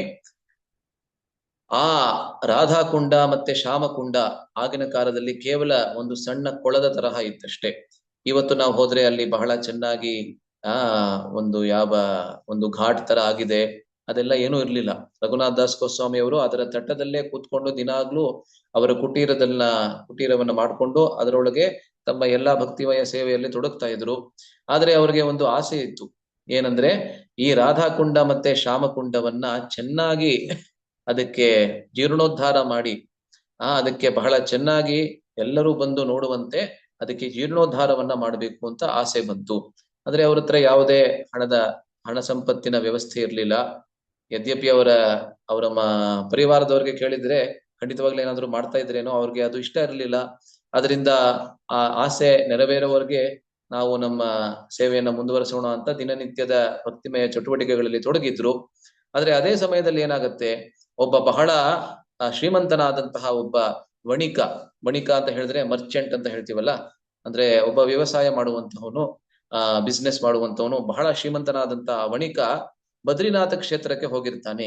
ಏನಕ್ಕೆ ಅಂದ್ರೆ ಬದ್ರಿನಾರಾಯಣನಿಗೆ ತನ್ನ ವಿಶೇಷವಾದಂತಹ ಸೇವೆಯನ್ನ, ಕಾಣಿಕೆಗಳನ್ನ, ಉಡುಗೊರೆಗಳನ್ನ ಸಮರ್ಪಿಸುವುದಕ್ಕೆ ಅವನು ಬದ್ರಿನಾಥಕ್ಕೆ ಹೋಗಿರ್ತಾನೆ, ಕ್ಷೇತ್ರಕ್ಕೆ. ಅವನು ಅಲ್ಲಿ ಬದ್ರಿನಾಥದಲ್ಲಿ ಮಲಗಿರ್ಬೇಕಾದ್ರೆ ಅಥವಾ ಬದ್ರಿನಾಥಕ್ಕೆ ಹೋಗ್ಬೇಕಾದ್ರೆ ಮೊದಲನೇ ದಿವಸ ಎಲ್ಲಿ ತಂಗಿದ್ದ ಅಲ್ಲಿ ಮಲಗಿರ್ಬೇಕಾದ್ರೆ ರಾತ್ರಿ ಆ ಬದ್ರಿನಾರಾಯಣನೇ ಅವನ ಮನಸ್ಸಿನಲ್ಲಿ ಬಂದು, ನೀನು ನನಗೆ ಸೇವೆಯನ್ನ ಮಾಡ್ಬೇಕು ಅಂತ ಇದ್ರೆ ದಯವಿಟ್ಟು ಯಾವ ಯಾವ ಕಾಣಿಕೆಗಳನ್ನ, ನನಗೆ ಸಂಪತ್ತನ್ನ ನನಗೆ ಕೊಡ್ಬೇಕಂತ ಇದೆಯಾ ಅದೆಲ್ಲವನ್ನ ವೃಂದಾವನಕ್ಕೆ ಹೋಗಿ ಗೋವರ್ಧನದಲ್ಲಿ ರಾಧಾಕುಂಡದ ತಟದಲ್ಲಿ ನಿವಾಸ ಮಾಡ್ತಾ ಇರುವಂತಹ ರಘುನಾಥ ದಾಸರಿಗೆ ಎಲ್ಲಾ ಕಾಣಿಕೆಗಳನ್ನ ನೀಡು. ಅದರಿಂದ ಮಾರನೇ ದಿವಸ ಬೆಳಗ್ಗೆ ಎದ್ದ ಕೂಡಲೇ ಅವನ ಮಾರ್ಗವನ್ನ ಬದಲಾಯಿಸಿ ಬದ್ರಿನಾಥಕ್ಕಲ್ಲ ಆದ್ರೆ ವೃಂದಾವನಕ್ಕೆ ಹೋಗುವಂತೆ ಅವನು ಬರ್ತಾನೆ. ಒಂದಷ್ಟು ದಿವಸಗಳಾದ್ಮೇಲೆ ಬಂದು ರಘುನಾಥ ದಾಸ್ ಗೋಸ್ವಾಮಿ ಅವರಿಗೆ ಆ ಎಲ್ಲ ಸಂಪತ್ತನ್ನ ನೀಡ್ತಾನೆ. ರಘುನಾಥ ದಾಸ್ ಗೋಸ್ವಾಮಿ ಅವರಿಗೆ ಬಹಳ ಸಂತೋಷವಾಗತ್ತೆ. ತಕ್ಷಣ ರಾಧಾಕುಂಡಕ್ಕೆ ಆ ಘಾಟನ್ನ, ಆ ಜೀರ್ಣೋದ್ಧಾರವನ್ನ ಮಾಡಿಸೋದಕ್ಕೆ ಶುರು ಮಾಡ್ತಾರೆ. ಅಕ್ಕಪಕ್ಕ ನೆರೆದಿದ್ದಂತಹ ಎಲ್ಲ ವ್ರಜವಾಸಿಗಳನ್ನ ಕರೆದು ಅವರ ಸಹಾಯವನ್ನ ಉಪಯೋಗಿಸ್ಕೊಂಡು ಆ ರಾಧಾಕುಂಡದ ಬಾರ್ಡರ್ ಏನಿದೆ, ಆ ಒಂದು ಬೌಂಡ್ರಿ ಮತ್ತೆ ಅದರ ಜೀರ್ಣೋದ್ಧಾರವನ್ನ ಬಹಳ ಚೆನ್ನಾಗಿ ಮಾಡಿಸಿ ಅಲ್ಲಿ ಒಂದು ಸುಂದರವಾದಂತಹ ಘಾಟ್ ಅದನ್ನ ನಿರ್ಮಾಣ ಮಾಡ್ತಾರೆ. ಅದಾದ್ಮೇಲೆ ಶ್ಯಾಮಕುಂಡದ ನಿರ್ಮಾಣ ಕೂಡ ಮಾಡಬೇಕು. ನೋಡಿ, ರಾಧಾಕುಂಡ ರೆಕ್ಟ್ಯಾಂಗ್ಯುಲರ್ ತರಹ ಬಹಳ ಚೆನ್ನಾಗಿ ಆಗ್ಬಿಡುತ್ತೆ. ಆದ್ರೆ ಶ್ಯಾಮಕುಂಡದ ತೀರದಲ್ಲಿ 5 ಈ ಅಶ್ವತ್ಥ ವೃಕ್ಷಗಳು ಅಂದ್ರೆ ಆಲದ ಮರಗಳು ಇರ್ತದೆ ಆ ಶ್ಯಾಮಕುಂಡದ ತೀರದಲ್ಲಿ. ಆದ್ರಿಂದ ಆ ಆಲಮರಗಳನ್ನ ನಾವು ಕಡಿಬೇಕು, ಇಲ್ಲ ಅಂದ್ರೆ ಸರಿಯಾಗಿ ಶ್ಯಾಮಕುಂಡದ ಜೀರ್ಣೋದ್ಧಾರವನ್ನ ರಾಧಾಕುಂಡದ ತರಹ ರೆಕ್ಟ್ಯಾಂಗ್ಯುಲರ್ ಶೇಪ್ ನಲ್ಲಿ ನಾವು ಮಾಡೋದಕ್ಕಾಗೋದಿಲ್ಲ ಅಂತ ಎಲ್ಲರೂ ಹೇಳ್ತಾರೆ. ಆಯ್ತು, ಅದನ್ನ ಕಡಿದು ಬಿಡಿ ಅಂತ ಹೇಳ್ತಾರೆ. ರಘುನಾಥ ದಾಸ್ ಗೋಸ್ವಾಮಿ ಅವರು ರಾತ್ರಿ ಮಲಗಿರ್ಬೇಕಾದ್ರೆ ಯುಧಿಷ್ಠಿರ ಮಹಾರಾಜರು ಅಂದ್ರೆ ಪಾಂಡವ ಜ್ಯೇಷ್ಠರಾದಂತಹ ಯುಧಿಷ್ಠಿರ ಮಹಾರಾಜರು ರಘುನಾಥ ದಾಸ್ ಗೋಸ್ವಾಮಿ ಅವರ ಕನಸಿನಲ್ಲಿ ಬಂದು, ನಾವು ಪಾಂಡವರು ಯುಧಿಷ್ಠಿರ, ಭೀಮ, ಅರ್ಜುನ, ನಕುಲ ಮತ್ತೆ ಸಹದೇವ ನಾವೆಲ್ಲರೂ ಈ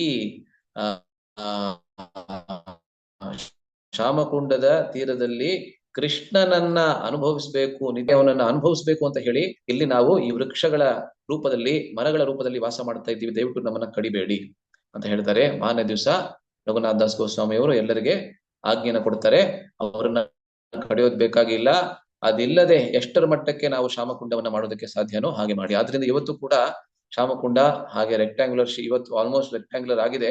ಆದ್ರೆ ಆಗಿನ ಕಾಲದಲ್ಲಿ ವಿಶೇಷವಾಗಿ ಅದು ಸ್ವಲ್ಪ ಡಂಕು ಬಂಕಾಗಿ ಅದು ಬಂದಿದೆ ಅಂತ ನಮ್ಮ ಉಲ್ಲೇಖ ಚೈತನ್ಯ ಚರಿತಾಮೃತದಲ್ಲಿ ಬರುತ್ತೆ. ಚೈತನ್ಯ ಚರಿತಾಮೃತದಲ್ಲಿ ಮತ್ತೆ ಇದು ಯಾವ್ದಿದು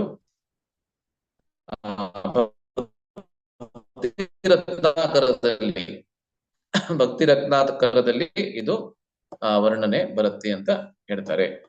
ಆಯ್ತಾ. ಮನಸ್ಥಿತಿ, ಅವರ ಮನಸ್ಥಿತಿ ಹೇಗಿತ್ತು ಅಂತ ಹೇಳಿ ಕೂಡ ಪರಿಶುದ್ಧ ಭಕ್ತಿಯನ್ನ ಹೊಂದುವವರಾಗಿ ವಿಪ್ರಲಂಬ ಭಾವನೆಯಿಂದ ಭಗವಂತನ ಸೇವೆಯನ್ನ ಮಾಡ್ತಾ ಇದ್ರು. ವಿಪ್ರಲಂಬ ಭಾವನೆ ಅಂತ ಹೇಳಿದ್ರೆ ಆರಂಭದಲ್ಲಿ ನಾವು ಚರ್ಚೆ ಮಾಡಿದ್ವಿ, ರಾಧಾಕೃಷ್ಣರಿಂದ ಆ ವಿಯೋಗದ ಭಾವನೆ ಏನಿದೆ ಅಲ್ವಾ, ಗೋಪಿಕಾಸ್ತ್ರೀಯರು ಯಾವಾಗ್ಲೂ ಅದೇ ಭಾವನೆಯಲ್ಲಿ ಇದ್ದಿದ್ದು. ಕೃಷ್ಣ ವೃಂದಾವನವನ್ನ ಬಿಟ್ಟು ಹೋಗಾದ್ಮೇಲೆ ಇನ್ನು 100 ವರ್ಷಗಳ ಕಾಲ ಗೋಪಿಕಾಸ್ತ್ರೀಯರು ಮಾತ್ರ ಅಲ್ಲ, ಎಲ್ಲಾ ವ್ರಜವಾಸಿಗಳು ಕೂಡ ಅದರಲ್ಲೂ ಉಚ್ಚ ಕೋಟಿಯ ಭಾವನೆಯನ್ನ ತೋರಿಸಿದಂತವರು ಗೋಪಿಕಾಸ್ತ್ರೀಯರು.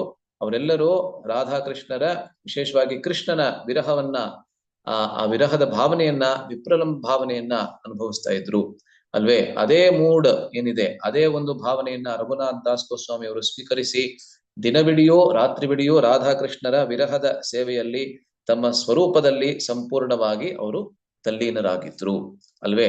ಅವರು ಅವರ ಸ್ವರೂಪವನ್ನ ಕಂಡುಕೊಂಡು ರಾಧಾಕೃಷ್ಣರ ವಿಪ್ರಲಂಬ ಭಾವನೆಯಲ್ಲೇನೆ ಅವರು ರಾಧಾಕೃಷ್ಣರ ಸೇವೆಯನ್ನ ಮಾಡ್ತಾ ಇದ್ರು. ಆಯ್ತಾ. ಸೊ ಇಷ್ಟು ಹೇಳಿ ಇವತ್ತಿನ ಒಂದು ಯಾವ ಚರ್ಚೆ ಇದೆ ಇದಕ್ಕೆ ನಾನು ವಿರಾಮವನ್ನ ಕೊಡ್ತಾ ಇದ್ದೀನಿ. ಎಂದಿನಂತೆ ಒಂದು ಸಣ್ಣ ರಸಪ್ರಶ್ನೆ ಇದೆ. ಇವತ್ತು ನಾವೇನ್ ಚರ್ಚೆ ಮಾಡಿದ್ವಿ ಅದ್ರ ಬಗ್ಗೆ. ಅದಕ್ಕೆ ಮುಂಚೆ ಈ ಷಡ್ಗೋಸ್ವಾಮಿ ಅಷ್ಟಕದ ಕೊನೆಯ ಶ್ಲೋಕ ಏನಿದೆ, ಇದು ರಘುನಾಥ್ ದಾಸ್ ಗೋಸ್ವಾಮಿ ಅವರ ಅದ್ಭುತವಾದಂತಹ ಜೀವನ ಚರಿತ್ರೆಗೆ ಬಹಳ ಅನ್ವಯವಾಗುತ್ತೆ. ಹೇ ರಾಧೆ ವ್ರಜದೇವಿಕೆ ಚಲಲಿತೆ ಹೇ ನಂದ ಸುನೋ ಕುತಃ. ಹೀಗೆ ಎಲ್ಲಾ ಕಡೆಯಲ್ಲಿ ಅವರು ಹುಡುಕೊಂಡು ಕೂಗ್ತಾ ಹೋಗ್ತಾ ಇದ್ರಂತೆ ಗೋಸ್ವಾಮಿಗಳು. ಶ್ರೀಮತಿ ರಾಧಾರಾಣಿ ಎಲ್ಲಿದ್ದೀರಾ ನೀವು, ವ್ರಜದೇವಿಕೆ ಅಂತ ಹೇಳಿದ್ರೆ ಈ ವೃಂದಾವನದ ರಾಣಿಯಾದಂತಹ ರಾಧಾರಾಣಿ. ನಂದ ಸೂನು ಅಂತ ಹೇಳಿದ್ರೆ ಕೃಷ್ಣ, ಸೂನು ಅಂತ ಹೇಳಿದ್ರೆ ಮಗ, ನಂದ ಗೋಪಾಲನಾದಂತಹ ಕೃಷ್ಣ ನೀನೆಲ್ಲಿದ್ದೀಯಾ, ಕುತಃ ಶ್ರೀ ಗೋವರ್ಧನ ಕಲ್ಪಪಾದ ಪತಲೆ ಕಾಲಿಂದಿ ವನ್ಯೇ ಕುತಃ. ಗೋವರ್ಧನ ಎಂಬಂತಹ ಬೆಟ್ಟ ಏನಿದೆ ಅದರ ಕೆಳಗಡೆ ಅನೇಕ ಕಲ್ಪ ವೃಕ್ಷಗಳು ಏನಿದೆ, ಆ ಕಲ್ಪ ವೃಕ್ಷಗಳ ಬುಡದಲ್ಲಿ ನೀವಿದ್ದೀರಾ. ಅಥವಾ ಕಾಲಿಂದಿ ವನ್ಯೇ ಕುತಃ, ಕಾಲಿಂದಿ ಅಂತ ಹೇಳಿದ್ರೆ ಯಮುನೆ ತೀರದಲ್ಲಿ ನೀವಿದ್ದೀರಾ. ಘೋಷಂತೌ ಇತಿ ಸರ್ವತೋ ವ್ರಜಪುರೆ, ಈ ರೀತಿ ಘೋಷಣೆಯನ್ನ ಮಾಡಿ ಎಲ್ಲಾ ಕಡೆಯಲ್ಲಿ ವ್ರಜದಲ್ಲಿ, ವ್ರಜಭೂಮಿಯಲ್ಲಿ ಅಂತ ಹೇಳಿದ್ರೆ ವೃಂದಾವನದಲ್ಲಿ ಖೇದೈರ್ ಮಹಾವಿಹ್ವಲವು, ವಿಹ್ವಲದ ಭಾವನೆಯನ್ನ ಹೊಂದು ವಿಪ್ಲಯ ಹೊಂದಿ ಅಂತ ಹೇಳಿದ್ರೆ ವಿಹ್ವಲ ಅಂತ ಹೇಳಿದ್ರೆ ಒಂದು ರೀತಿಯ ಒಂದು ದುಃಖ, ಆದ್ರೆ ಸಾಮಾನ್ಯವಾದಂತಹ ದುಃಖ ಅಲ್ಲ, ಅದು ಒಂದು ಉತ್ಕೃಷ್ಟವಾದಂತಹ ಕಾರಣಕ್ಕೋಸ್ಕರ ದುಃಖವನ್ನ ಏನ್ ಪಡ್ತೀವಿ ಅದಕ್ಕೆ ವಿಹ್ವಲ ಭಾವನೆ. ಅದರಿಂದ ಖೇದೈರ್ ಮಹಾವಿಹ್ವಲವು, ಈ ರೀತಿಯಾದಂತಹ ವಿಹ್ವಲ ಭಾವನೆಯನ್ನ ಹೊಂದಿ ವಿಹ್ವಲರಾಗಿ ಎಲ್ಲಾ ಕಡೆಯಲ್ಲಿ ನೀವೆಲ್ಲಿದ್ದೀರಾ ಅಂತ ಘೋಷಣೆ ಮಾಡ್ತಾ ಇದ್ದಂತಹ, ರಾಧಾಕೃಷ್ಣರು ಎಲ್ಲಿದ್ದಾರೆ ಅಂತ ಘೋಷಣೆ ಮಾಡ್ತಾ ಇದ್ದಂತಹ ರೂಪ ಸನಾತನವು ರಘುಯುಗೌ ಶ್ರೀಜೀವ ಗೋಪಾಲಕೌ ಒಂದೇ. ಇದು ವಿಶೇಷವಾಗಿ ರಘುನಾಥ್ ದಾಸ್ ಗೋಸ್ವಾಮಿ ಅವರಿಗೆ ಇದು ಅನ್ವಯವಾಗುತ್ತೆ. ಆಯ್ತಾ. ಸೊ ಇದೀಗ ಕೊನೆಯಲ್ಲಿ ನಾವು ನಮ್ಮ ರಸಪ್ರಶ್ನೆಗೆ ಬರ್ತಾ ಇದ್ದೀವಿ. ಎಂದಿನಂತೆ ನಿಮಗೆ ಇದರ ಉತ್ತರ ಗೊತ್ತಿದ್ರೆ ದಯವಿಟ್ಟು ನೀವು ನಿಮ್ಮ ಹ್ಯಾಂಡ್ ರೈಸ್ ಮಾಡಿ. ಅನ್ಮ್ಯೂಟ್ ಮಾಡ್ತಾ ಇದ್ದೀನಿ ಎಲ್ಲರಿಗೂ. ದಯವಿಟ್ಟು ಹ್ಯಾಂಡ್ ರೈಸ್ ಮಾಡದೇನೆ ಉತ್ತರವನ್ನ ಕೊಡಬೇಡಿ, ಅವಾಗ ನಂಗೆ ಗೊತ್ತಾಗೋದಿಲ್ಲ. ಹ್ಯಾಂಡ್ ರೈಸ್ ಮಾಡಿ ಉತ್ತರವನ್ನ ದಯವಿಟ್ಟು ಕೊಡಿ. ಎಲ್ಲಾ ಸರಳವಾದಂತ ಪ್ರಶ್ನೆಗಳು ಇವತ್ತು ನಾವೇನ್ ಚರ್ಚೆ ಮಾಡಿದ್ವಿ ಅದ್ರ ಬಗ್ಗೆನೆ ಇದೆ. ಆಯ್ತಾ. ಸೊ ರಘುನಾಥ್ ದಾಸ್ ಗೋಸ್ವಾಮಿ ಅವರು ತಮ್ಮ ತಂದೆ ತಾಯಂದಿರ ಹಣದಿಂದ ಮಹಾಪ್ರಭುಗಳಿಗೆ ಭೂರಿ ಭೋಜನವನ್ನ ನೀಡುವುದನ್ನ ಏನಕ್ಕೆ ನಿಲ್ಲಿಸಿದ್ರು, ಇದು ಮೊದಲನೇ ಪ್ರಶ್ನೆ. ಸೊ ಯಾರಿಗೆ ಉತ್ತರ ಗೊತ್ತಿರತ್ತೆ ದಯವಿಟ್ಟು ಹ್ಯಾಂಡ್ ರೈಸ್ ಮಾಡಿ. ಮಾಧುರಿ ಮಾತಾಜಿ ಹೇಳಿ. ಕೃಷ್ಣ ಪ್ರಭುಜಿ, ಅವರು ನರಸಿಂಹದ್ವಾರದಲ್ಲಿ ಪೂಜಾರಿಗಳು ಹೊರಗೆ ಬರ್ತಾ ಇದ್ದಾಗ ಅವ್ರನ್ನೇ ಯಾರು ನನಗೆ ಇದು ಕೊಡ್ಬೋದು, ಪ್ರಸಾದ ಕೊಡ್ಬೋದು ಅಂತ ಗಮನಿಸ್ತಾ ಇದ್ದೇನೇನೋ ಅಂತ ಅವ್ರಿಗೆ ಅನಿಸ್ತದೆ, ಅದಕ್ಕೆ ಅವರು ಬಿಡ್ತಾರೆ. ಇದು ಬೇರೆ ಮಾತಾಜಿ. ಅದು ನರಸಿಂಹದ್ವಾರದಲ್ಲಿ ಏನಕ್ಕೆ ಅವರು ಭಿಕ್ಷೆಯನ್ನ ಬೇಡೋದನ್ನ ನಿಲ್ಲಿಸಿದ್ರು ಅನ್ನೋದು ಬೇರೆ. ಆದ್ರೆ ಚೈತನ್ಯ ಮಹಾಪ್ರಭುಗಳಿಗೆ ಪ್ರತಿ ತಿಂಗಳು ಎರಡು ಸತಿ ಫೀಸ್ಟ್ ಅನ್ನ ಏರ್ಪಡಿಸ್ತಾ ಇದ್ರಲ್ವಾ, ಅದನ್ನ ಏನಕ್ಕೆ ಪ್ರತಿಷ್ಠೆಗೋಸ್ಕರವಾಗಿ ನೀಡ್ತಾ ಇದೀನೇನೋ ಅಂತ ಅವ್ರು ಭಾವಿಸ್ತಾರ ಪ್ರಭುಜಿ. ಕರೆಕ್ಟ್. ಸೊ ನನ್ನ ಪ್ರತಿಷ್ಠೆಗೋಸ್ಕರ ಇದನ್ನ ನಾನು ಏರ್ಪಾಡು ಮಾಡ್ತಾ ಇದ್ದೇನೋ, ಮತ್ತೆ ಮಹಾಪ್ರಭುಗಳಿಗೆ ಇದು ಇಷ್ಟ ಆಗ್ತಾ ಇಲ್ಲ ಅಂತ ಅವ್ರಿಗೆ ಅನ್ಸುತ್ತೆ ಅಲ್ವಾ, ಆದ್ದರಿಂದ ಅವರು ಅದನ್ನ ನಿಲ್ಲಿಸ್ತಾರೆ. ಕರೆಕ್ಟ್, ಧನ್ಯವಾದಗಳು ಮಾತಾಜಿ. ಎರಡನೇ ಪ್ರಶ್ನೆ, ಮಹಾಪ್ರಭು ರಘುನಾಥರಿಗೆ ನೀಡಿದ 2 ಉಡುಗೊರೆಗಳು ಏನು, ಮತ್ತೆ ರಘುನಾಥರು ಅದನ್ನ ಹೇಗೆ ಭಾವಿಸ್ತಾರೆ, ಆ 2 ಉಡುಗೊರೆಗಳು ಹೇಗೆ ಸ್ವೀಕರಿಸ್ತಾರೆ ಅನ್ನೋದು ಪ್ರಶ್ನೆ. ದಯವಿಟ್ಟು ಹ್ಯಾಂಡ್ ರೈಸ್ ಮಾಡಿ ಆಮೇಲೆ ಹೇಳಿ, ಹಂಗೆ ಹೇಳ್ಬೇಡಿ, ಗೊತ್ತಾಗೋದಿಲ್ಲ ನನಗೆ. ಓಕೆ, ನಾನು ಕರಿತೀನಿ. ಒಂದ್ ನಿಮಿಷ. ಯಾರು ಹ್ಯಾಂಡ್ ರೈಸ್ ಮಾಡಿದ್ದೀರಾ ದಯವಿಟ್ಟು ಅವ್ರನ್ನ ನಾನೇ ಕರಿತೀನಿ, ಆಯ್ತಾ? ದಯವಿಟ್ಟು ಅನ್ಮ್ಯೂಟ್ ಮಾಡ್ಕೊಳ್ಳಿ ಬೇರೆಯವರೆಲ್ಲ, ನನ್ಗೆ ಗೊತ್ತಾಗೋದಿಲ್ಲ. ಓಕೆ, ಭಾನುಕುಮಾರಿ ಮಾತಾಜಿ ಅವ್ರು ಹೇಳಿ. ಕೃಷ್ಣ ಪ್ರಭುಜಿ, ದಂಡೋತ್ ಪ್ರಣಾಮ್. ಪ್ರಣಾಮ್ ಹೇಳಿ. ಅವರು ಎರಡನ್ನು ಕೊಡ್ತಾರೆ ಪ್ರಭುಜಿ, ಗೋವರ್ಧನ ಶಿಲೆ ಒಂದು ಮತ್ತೆ ಗುಂಜಾಮಾಲೆ ಅಂತ. ಅದು ಗೋವರ್ಧನ ಶಿಲೆ ಕೃಷ್ಣನ ಪ್ರತ್ಯೇಕ ಆಗಿರುತ್ತೆ, ಗುಂಜಾಮಾಲೆ ರಾಧಾರಾಣಿ ಪ್ರತ್ಯೇಕವಾಗಿರುತ್ತೆ. ಅದರಿಂದ ಕರೆಕ್ಟ್, ನೀವ್ ಹೇಳಿದ್ದು ಪರ್ಫೆಕ್ಟ್ ಆಗಿದೆ. ಆದ್ರೆ ರಘುನಾಥ್ ದಾಸ್ ಗೋಸ್ವಾಮಿ ಅವರು ಗೋವರ್ಧನ ಶಿಲೆಯ ಮೂಲಕ ನನಗೆ ಏನನ್ನ ನೀಡಿದ್ದಾರೆ ಅಂತ ಭಾವಿಸ್ತಾರೆ? ಅವ್ರ ಗೋವರ್ಧನ ಶಿಲೆನೆ ಕೊಟ್ಟಿದ್ದಾರೆ ಅಂತ ಅನ್ಕೊಳ್ತಾರೆ. ಗೋವರ್ಧನ ಶಿಲೆಯ ಮೂಲಕ ನನಗೆ ಗೋವರ್ಧನದಲ್ಲಿ ನಿತ್ಯ ವಾಸವನ್ನ ನೀಡಿದ್ದಾರೆ ಅಂತ. ಮತ್ತೆ ಭಾವಿಸ್ತಾರೆ. ಗುಂಜಮಾಲೆಯಿಂದ ಏನನ್ನ ನೀಡಿದ್ದಾರೆ ಮಹಾಪ್ರಭು ಅಂತ ಅನ್ಕೋತಾರೆ ಅವರು? ಅದು ರಾಧಾರಾಣಿ ಪ್ರತ್ಯೇಕ ಅಂತ ಅನ್ಕೊಳ್ತಾರೆ. ಶ್ರೀಮತಿ ರಾಧಾರಾಣಿಯ ಚರಣ ಕಮಲಗಳ ಸೇವೆಯನ್ನ ನೀಡಿದ್ದಾರೆ ಅಂತ ಅನ್ಕೋತಾರೆ. ಧನ್ಯವಾದಗಳು ಮಾತಾಜಿ, ಧನ್ಯವಾದಗಳು. ಮೂರನೇ ಪ್ರಶ್ನೆ ಬಹಳ ಸರಳವಾದ ಪ್ರಶ್ನೆ. ರಘುನಾಥ ದಾಸರ ದಿನನಿತ್ಯದ ಕಟಿಬದ್ಧ ನಿಯಮಗಳು ಯಾವುದು? ಅದರಲ್ಲಿ ನೆನಪಿದೆಯೋ ಅಷ್ಟನ್ನು ಹೇಳ್ಬೋದು. ದಯವಿಟ್ಟು ಎಲ್ಲ ಹೇಳ್ತೀನಿ, ಅವರು ಮಾತ್ರ ಉತ್ತರವನ್ನು ಕೊಡ್ಬೇಕು, ಆಯ್ತಾ? ದಯವಿಟ್ಟು ಬೇರೆಯವರೆಲ್ಲ ಹಂಗೆ ಹೇಳ್ಬೇಡಿ, ನನಗೆ ಗೊತ್ತಾಗೋದಿಲ್ಲ ಹೇಳ್ತಾ ಇದ್ದಾರೆ ಅಂತ. ಸುಂದರಿ ಪ್ರಿಯ ಮಾತಾಜಿ ಅವರು ಹೇಳಿ. ಕೇವಲ ಅದು ಹಸು ಎಲ್ಲ ತಿಂದು ಉಚ್ಚಿಷ್ಟ ಇರುತ್ತಲ್ಲ, ಅದನ್ನ ಬಿಟ್ಟಿರೋದನ್ನ ತೊಳೆದು. ಅದಲ್ಲ ಮಾತಾಜಿ, ಕಟಿಬದ್ಧ ನಿಯಮಗಳು ಯಾವಾಗ ಅಲ್ಲಿ ವೃಂದಾವನದಲ್ಲಿ ಇರ್ಬೇಕಾದ್ರೆ, ರಾಧಾಕುಂಡದ ತಟದಲ್ಲಿ ಇರ್ಬೇಕಾದ್ರೆ ಅವರ ನಿಯಮಗಳು ಹೇಗಿತ್ತು ಅದು ಪ್ರಶ್ನೆ. ಪ್ರತಿದಿನ 64 ಮಾಲೆ ಜಪ ಮಾಡ್ತಿದ್ರು, ಮತ್ತೆ 3 ಗಂಟೆ ಚೈತನ್ಯ ಚರಿತಾಮೃತ 64 ಮಾಲೆ ಪಕ್ಷ. ಹೌದು. ಮತ್ತೆ ಪ್ರವಚನ ಮಾಡ್ತಾ ಇದ್ರು, ಮತ್ತೆ ದಂಡವತ್ ಆಗ್ತಾ ಇದ್ರು.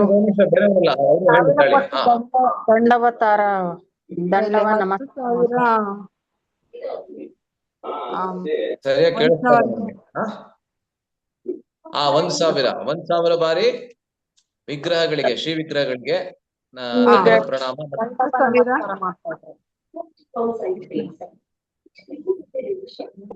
ಓಕೆ ಮಾತಾಜಿ. ಇನ್ನು ಮತ್ತೊಂದು ಏನಿದೆ ಅಂದ್ರೆ 2,000 ಬಾರಿ ವೈಷ್ಣವರಿಗೆ ಪ್ರಣಾಮಗಳನ್ನ ಸಲ್ಲಿಸ್ತಾ ಇದ್ದಾರೆ. ಓಕೆ, ಧನ್ಯವಾದಗಳು. ಎಲ್ಲರೂ ದಯವಿಟ್ಟು ಮ್ಯೂಟ್ ಮಾಡ್ಕೊಳ್ಳಿ. ಇವಾಗ ಮುಂದಿನ ಪ್ರಶ್ನೆ ಬರ್ತದೆ, ಆವಾಗ ನೀವು ಹ್ಯಾಂಡ್ ರೈಸ್ ಮಾಡಿದ್ರೆ ನಾನು ಮತ್ತೆ ಹೇಳ್ತೀನಿ. ಮುಂದಿನ ಪ್ರಶ್ನೆ ಏನಂದ್ರೆ, ಶಾಮಕುಂಡದ ತಟದಲ್ಲಿದ್ದ 5 ಪವಿತ್ರ ಮರಗಳು ಯಾರ ಸ್ವರೂಪ? ಬಹಳ ಸರಳವಾದ ಪ್ರಶ್ನೆ ಇದು.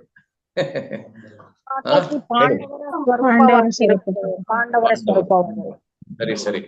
ಮುಂದಿನ ಪ್ರಶ್ನೆ ದಯವಿಟ್ಟು ಮತ್ತೆ ಮ್ಯೂಟ್ ಮಾಡ್ಕೊಳ್ಳಿ ಎಲ್ಲರೂ. ಹ್ಯಾಂಡ್ ರೈಸ್ ಆಮೇಲೆ ಮಾಡ್ತೀರಂತೆ, ಹ್ಯಾಂಡ್ ರೈಸ್ ಮಾಡಿದ್ದವರು ಕೆಳಗಡೆ ಮಾಡಿ.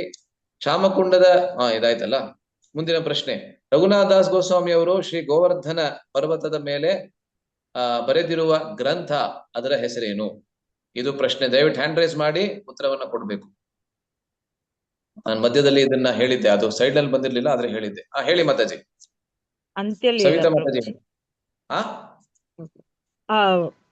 ಮಹಾಪ್ರಭುಗಳ ಅಂತ್ಯಲೀಲೆ ಅಲ್ಲ, ಅಂತ್ಯಲೀಲೆ ಅಲ್ಲ. ನಾನು ಹೇಳ್ತಾ ಇರೋದು ಪ್ರಶ್ನೆ ಏನಂದ್ರೆ, ಗೋವರ್ಧನ ಪರ್ವತದ ಮೇಲೆ ಒಂದು ಗ್ರಂಥವನ್ನ ಬರೆದಿದ್ದಾರೆ ಅಂತ ಹೇಳಿದ್ನಲ್ಲ, ಆ ಗ್ರಂಥಕ್ಕೆ ಹೆಸರೇನಂತ. ನಾನು ಇದನ್ನ ಸ್ಲೈಡ್ ನಲ್ಲಿ ತೋರಿಸ್ಲಿಲ್ಲ, ಆದ್ರೆ ಮಧ್ಯದಲ್ಲಿ ಹಾಗೆ ಹೇಳಿದ್ದೆ ಅಷ್ಟೇ ನಾನು, ನಿಮ್ ನೆನ್ಪಿದ್ರೆ. ಹೌದು ಪ್ರಭುಜಿ. ಭಕ್ತ ಗಣೇರ್ ವೈರಾಗ್ಯ ಪ್ರಧಾನ.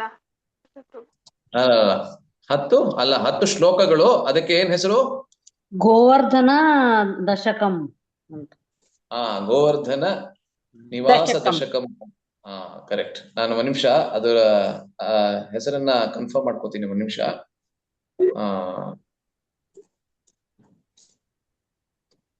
ಯಾಕಂದ್ರೆ ತಪ್ಪು ಆಗಿರ್ಬೋದು ನಾನು ಹೇಳಿದ್ರಲ್ಲಿ, ಮತ್ತೆ ಹೇಳ್ಬಿಡ್ತೀನಿ.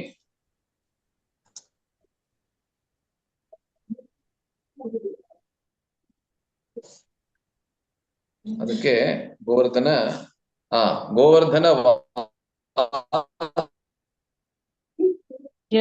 ಪ್ರಾರ್ಥನಾ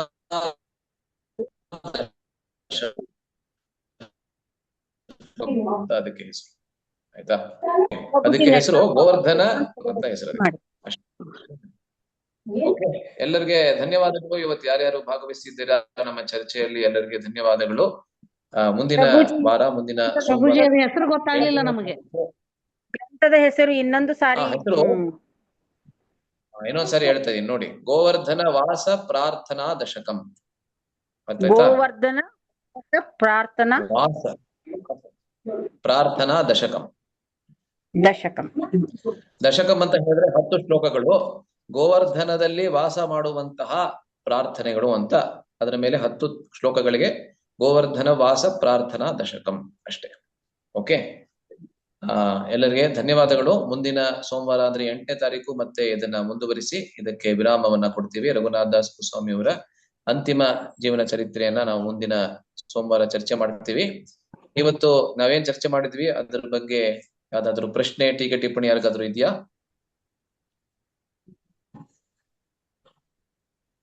ಹರೇ ಕೃಷ್ಣ ಪ್ರಭುಜಿ. ಹೇಳಿ ಮಾತಾಜಿ. ಪ್ರಭುಜಿ, ಇದು ಅಶ್ವತ್ಥ ವೃಕ್ಷ ಅಂತ ಹೇಳಿದ್ರೆ ನನಗೊಂದು ಡೌಟ್ ಇದೆ. ಹರಳಿ ಕಟ್ಟೆ ಇರುತ್ತೆ, ಹರಳಿ ಮರನೋ ಆಲದ ಮರನೋ ಅಂತ. ಆಲದ ಮರ ಅಂತ ನಾನು ಓದಿರೋದು. ಅರಳಿ ಮರ ಕೂಡ ಆಗಿರ್ಬೋದು, ಯಾಕೆಂದ್ರೆ 500 ವರ್ಷಗಳಲ್ಲಿ ಬೇರೆ ಬೇರೆ ವರ್ಷನ್ಸ್ ಬಂದಿರಬಹುದು. ನಾನು ಓದಿರೋ ಪ್ರಕಾರ ಆಲದ ಮರ. ಆಲದ ಮರಕ್ಕೆ ಬಹಳ ವಿಶೇಷವಾದಂತಹ ಸ್ಥಾನ ಇದೆ. ಯಾಕೆಂದ್ರೆ ಇವತ್ತು ಇವಂದ್ರೆ ಈ ಮಾಸ ಬಹಳ ವಿಶೇಷವಾದಂತ ಮಾಸ ಅಲ್ಲ, ಪುರುಷೋತ್ತಮ ಮಾಸ. ಭಗವದ್ಗೀತೆಯಲ್ಲಿ 15ನೇ ಅಧ್ಯಾಯದಲ್ಲಿ ಪುರುಷೋತ್ತಮ ಯೋಗದಲ್ಲಿ ಕೃಷ್ಣ ಈ ಸಮಸ್ತವಾದ ಭೌತಿಕ ಸೃಷ್ಟಿಯನ್ನ ಮತ್ತೆ ಆಧ್ಯಾತ್ಮಿಕ ಸೃಷ್ಟಿಯನ್ನ ಆಲದ ಮರಕ್ಕೆ ಹೋಲಿಸ್ತಾನೆ. ಊರ್ಧ್ವ ಮೂಲಂ ಅಧಶಾಖಂ ಅಶ್ವತ್ಥಂ. ವಿಶೇಷವಾದಂತಹ ಸ್ಥಾನ ಇದೆ. ಅದರಿಂದ ನಾನು ಆಲದ ಮರ ಅಂತ ಕೇಳಿದ್ದೀನಿ. ಅರಳಿ ಮರಕ್ಕೂ ವಿಶೇಷತೆ ಇದ್ದೇ ಇದೆ, ಅದರಿಂದ ಅದಾಗಿರ್ಬೋದು, ಗೊತ್ತಿಲ್ಲ. ನಾನು ಕೇಳಿರೋ ಪ್ರಕಾರ ಆಲದ ಮರ. ಓಕೆ, ಬೇರೆ ಯಾವ್ದಾದ್ರು ಪ್ರಶ್ನೆ, ಏನಾದ್ರು ಕಾಮೆಂಟ್ ಏನಾದ್ರು ಇದೆಯಾ ಯಾರಿಗಾದ್ರು? ಪ್ರಭುಜಿ ಅದು ಗೋವರ್ಧನ ಶಿಲೆ ಮತ್ತು ಗುಂಜಮಾಲೆ ಏನ ಯಾರು ತಂದು ಕೊಟ್ರು ಅಂತ ಹೇಳಿದ್ರಿ ಪ್ರಭುಜಿ, ಅದನ್ನ ಗೊತ್ತಾಗ್ಲಿಲ್ಲ ನಂಗೆ. ಅವ್ರ ಹೆಸರು ಶಂಕರಾನಂದ ಸ್ವಾಮಿ ಅಂತ. ಅವರು ಅದ್ವೈತ ಮತದ ಉನ್ನತ ಸನ್ಯಾಸಿ ಆಗಿದ್ರು. ಅವರು ಯಾವಾಗ ವೃಂದಾವನದಿಂದ ಜಗನ್ನಾಥಪುರಿಗೆ ಬಂದ್ರು, ಅಲ್ಲಿ ಮಹಾಪ್ರಭುಗಳನ್ನ ಭೇಟಿಯಾಗಿ ಮಹಾಪ್ರಭುಗಳ ಜೀವನದಿಂದ ಬಹಳ ವಿಸ್ಮಿತ, ಅವರಲ್ಲಿ ಇದ್ದಂತಹ ಬಹುಮೂಲ್ಯವಾದಂತಹ 2 ವಸ್ತುಗಳನ್ನ ಮಹಾಪ್ರಭುಗಳಿಗೆ ನೀಡುತ್ತಾರೆ. ಮಹಾಪ್ರಭು ಅದನ್ನ ಯಾರಿಗೆ ಕೊಡ್ತಾರೆ? ರಘುನಾಥ ದಾಸ್ ಗೋಸ್ವಾಮಿ ಅವರಿಗೆ. ರಘುನಾಥ ದಾಸ್ ಗೋಸ್ವಾಮಿ ಅವರು ಕೃಷ್ಣದಾಸ ಕವಿರಾಜ್ ಗೋಸ್ವಾಮಿ. ಆ ರೀತಿ ಒಂದು ದೊಡ್ಡ ಕಥೆ ಇದೆ.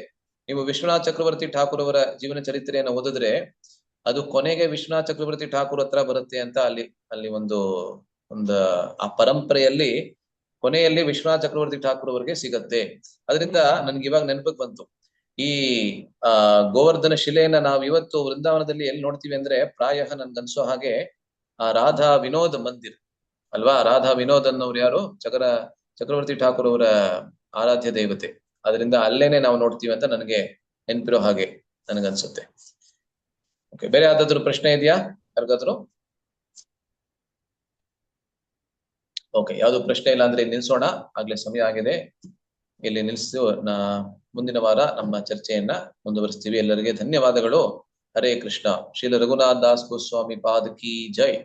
ಶ್ರೀಲ ಪ್ರಭುಪಾದ ಕಿ ಜೈ. ಹರೇ ಕೃಷ್ಣ. ಧನ್ಯವಾದಗಳು. ಕೃಷ್ಣ ಪ್ರಭುಜಿ ಧನ್ಯವಾದಗಳು.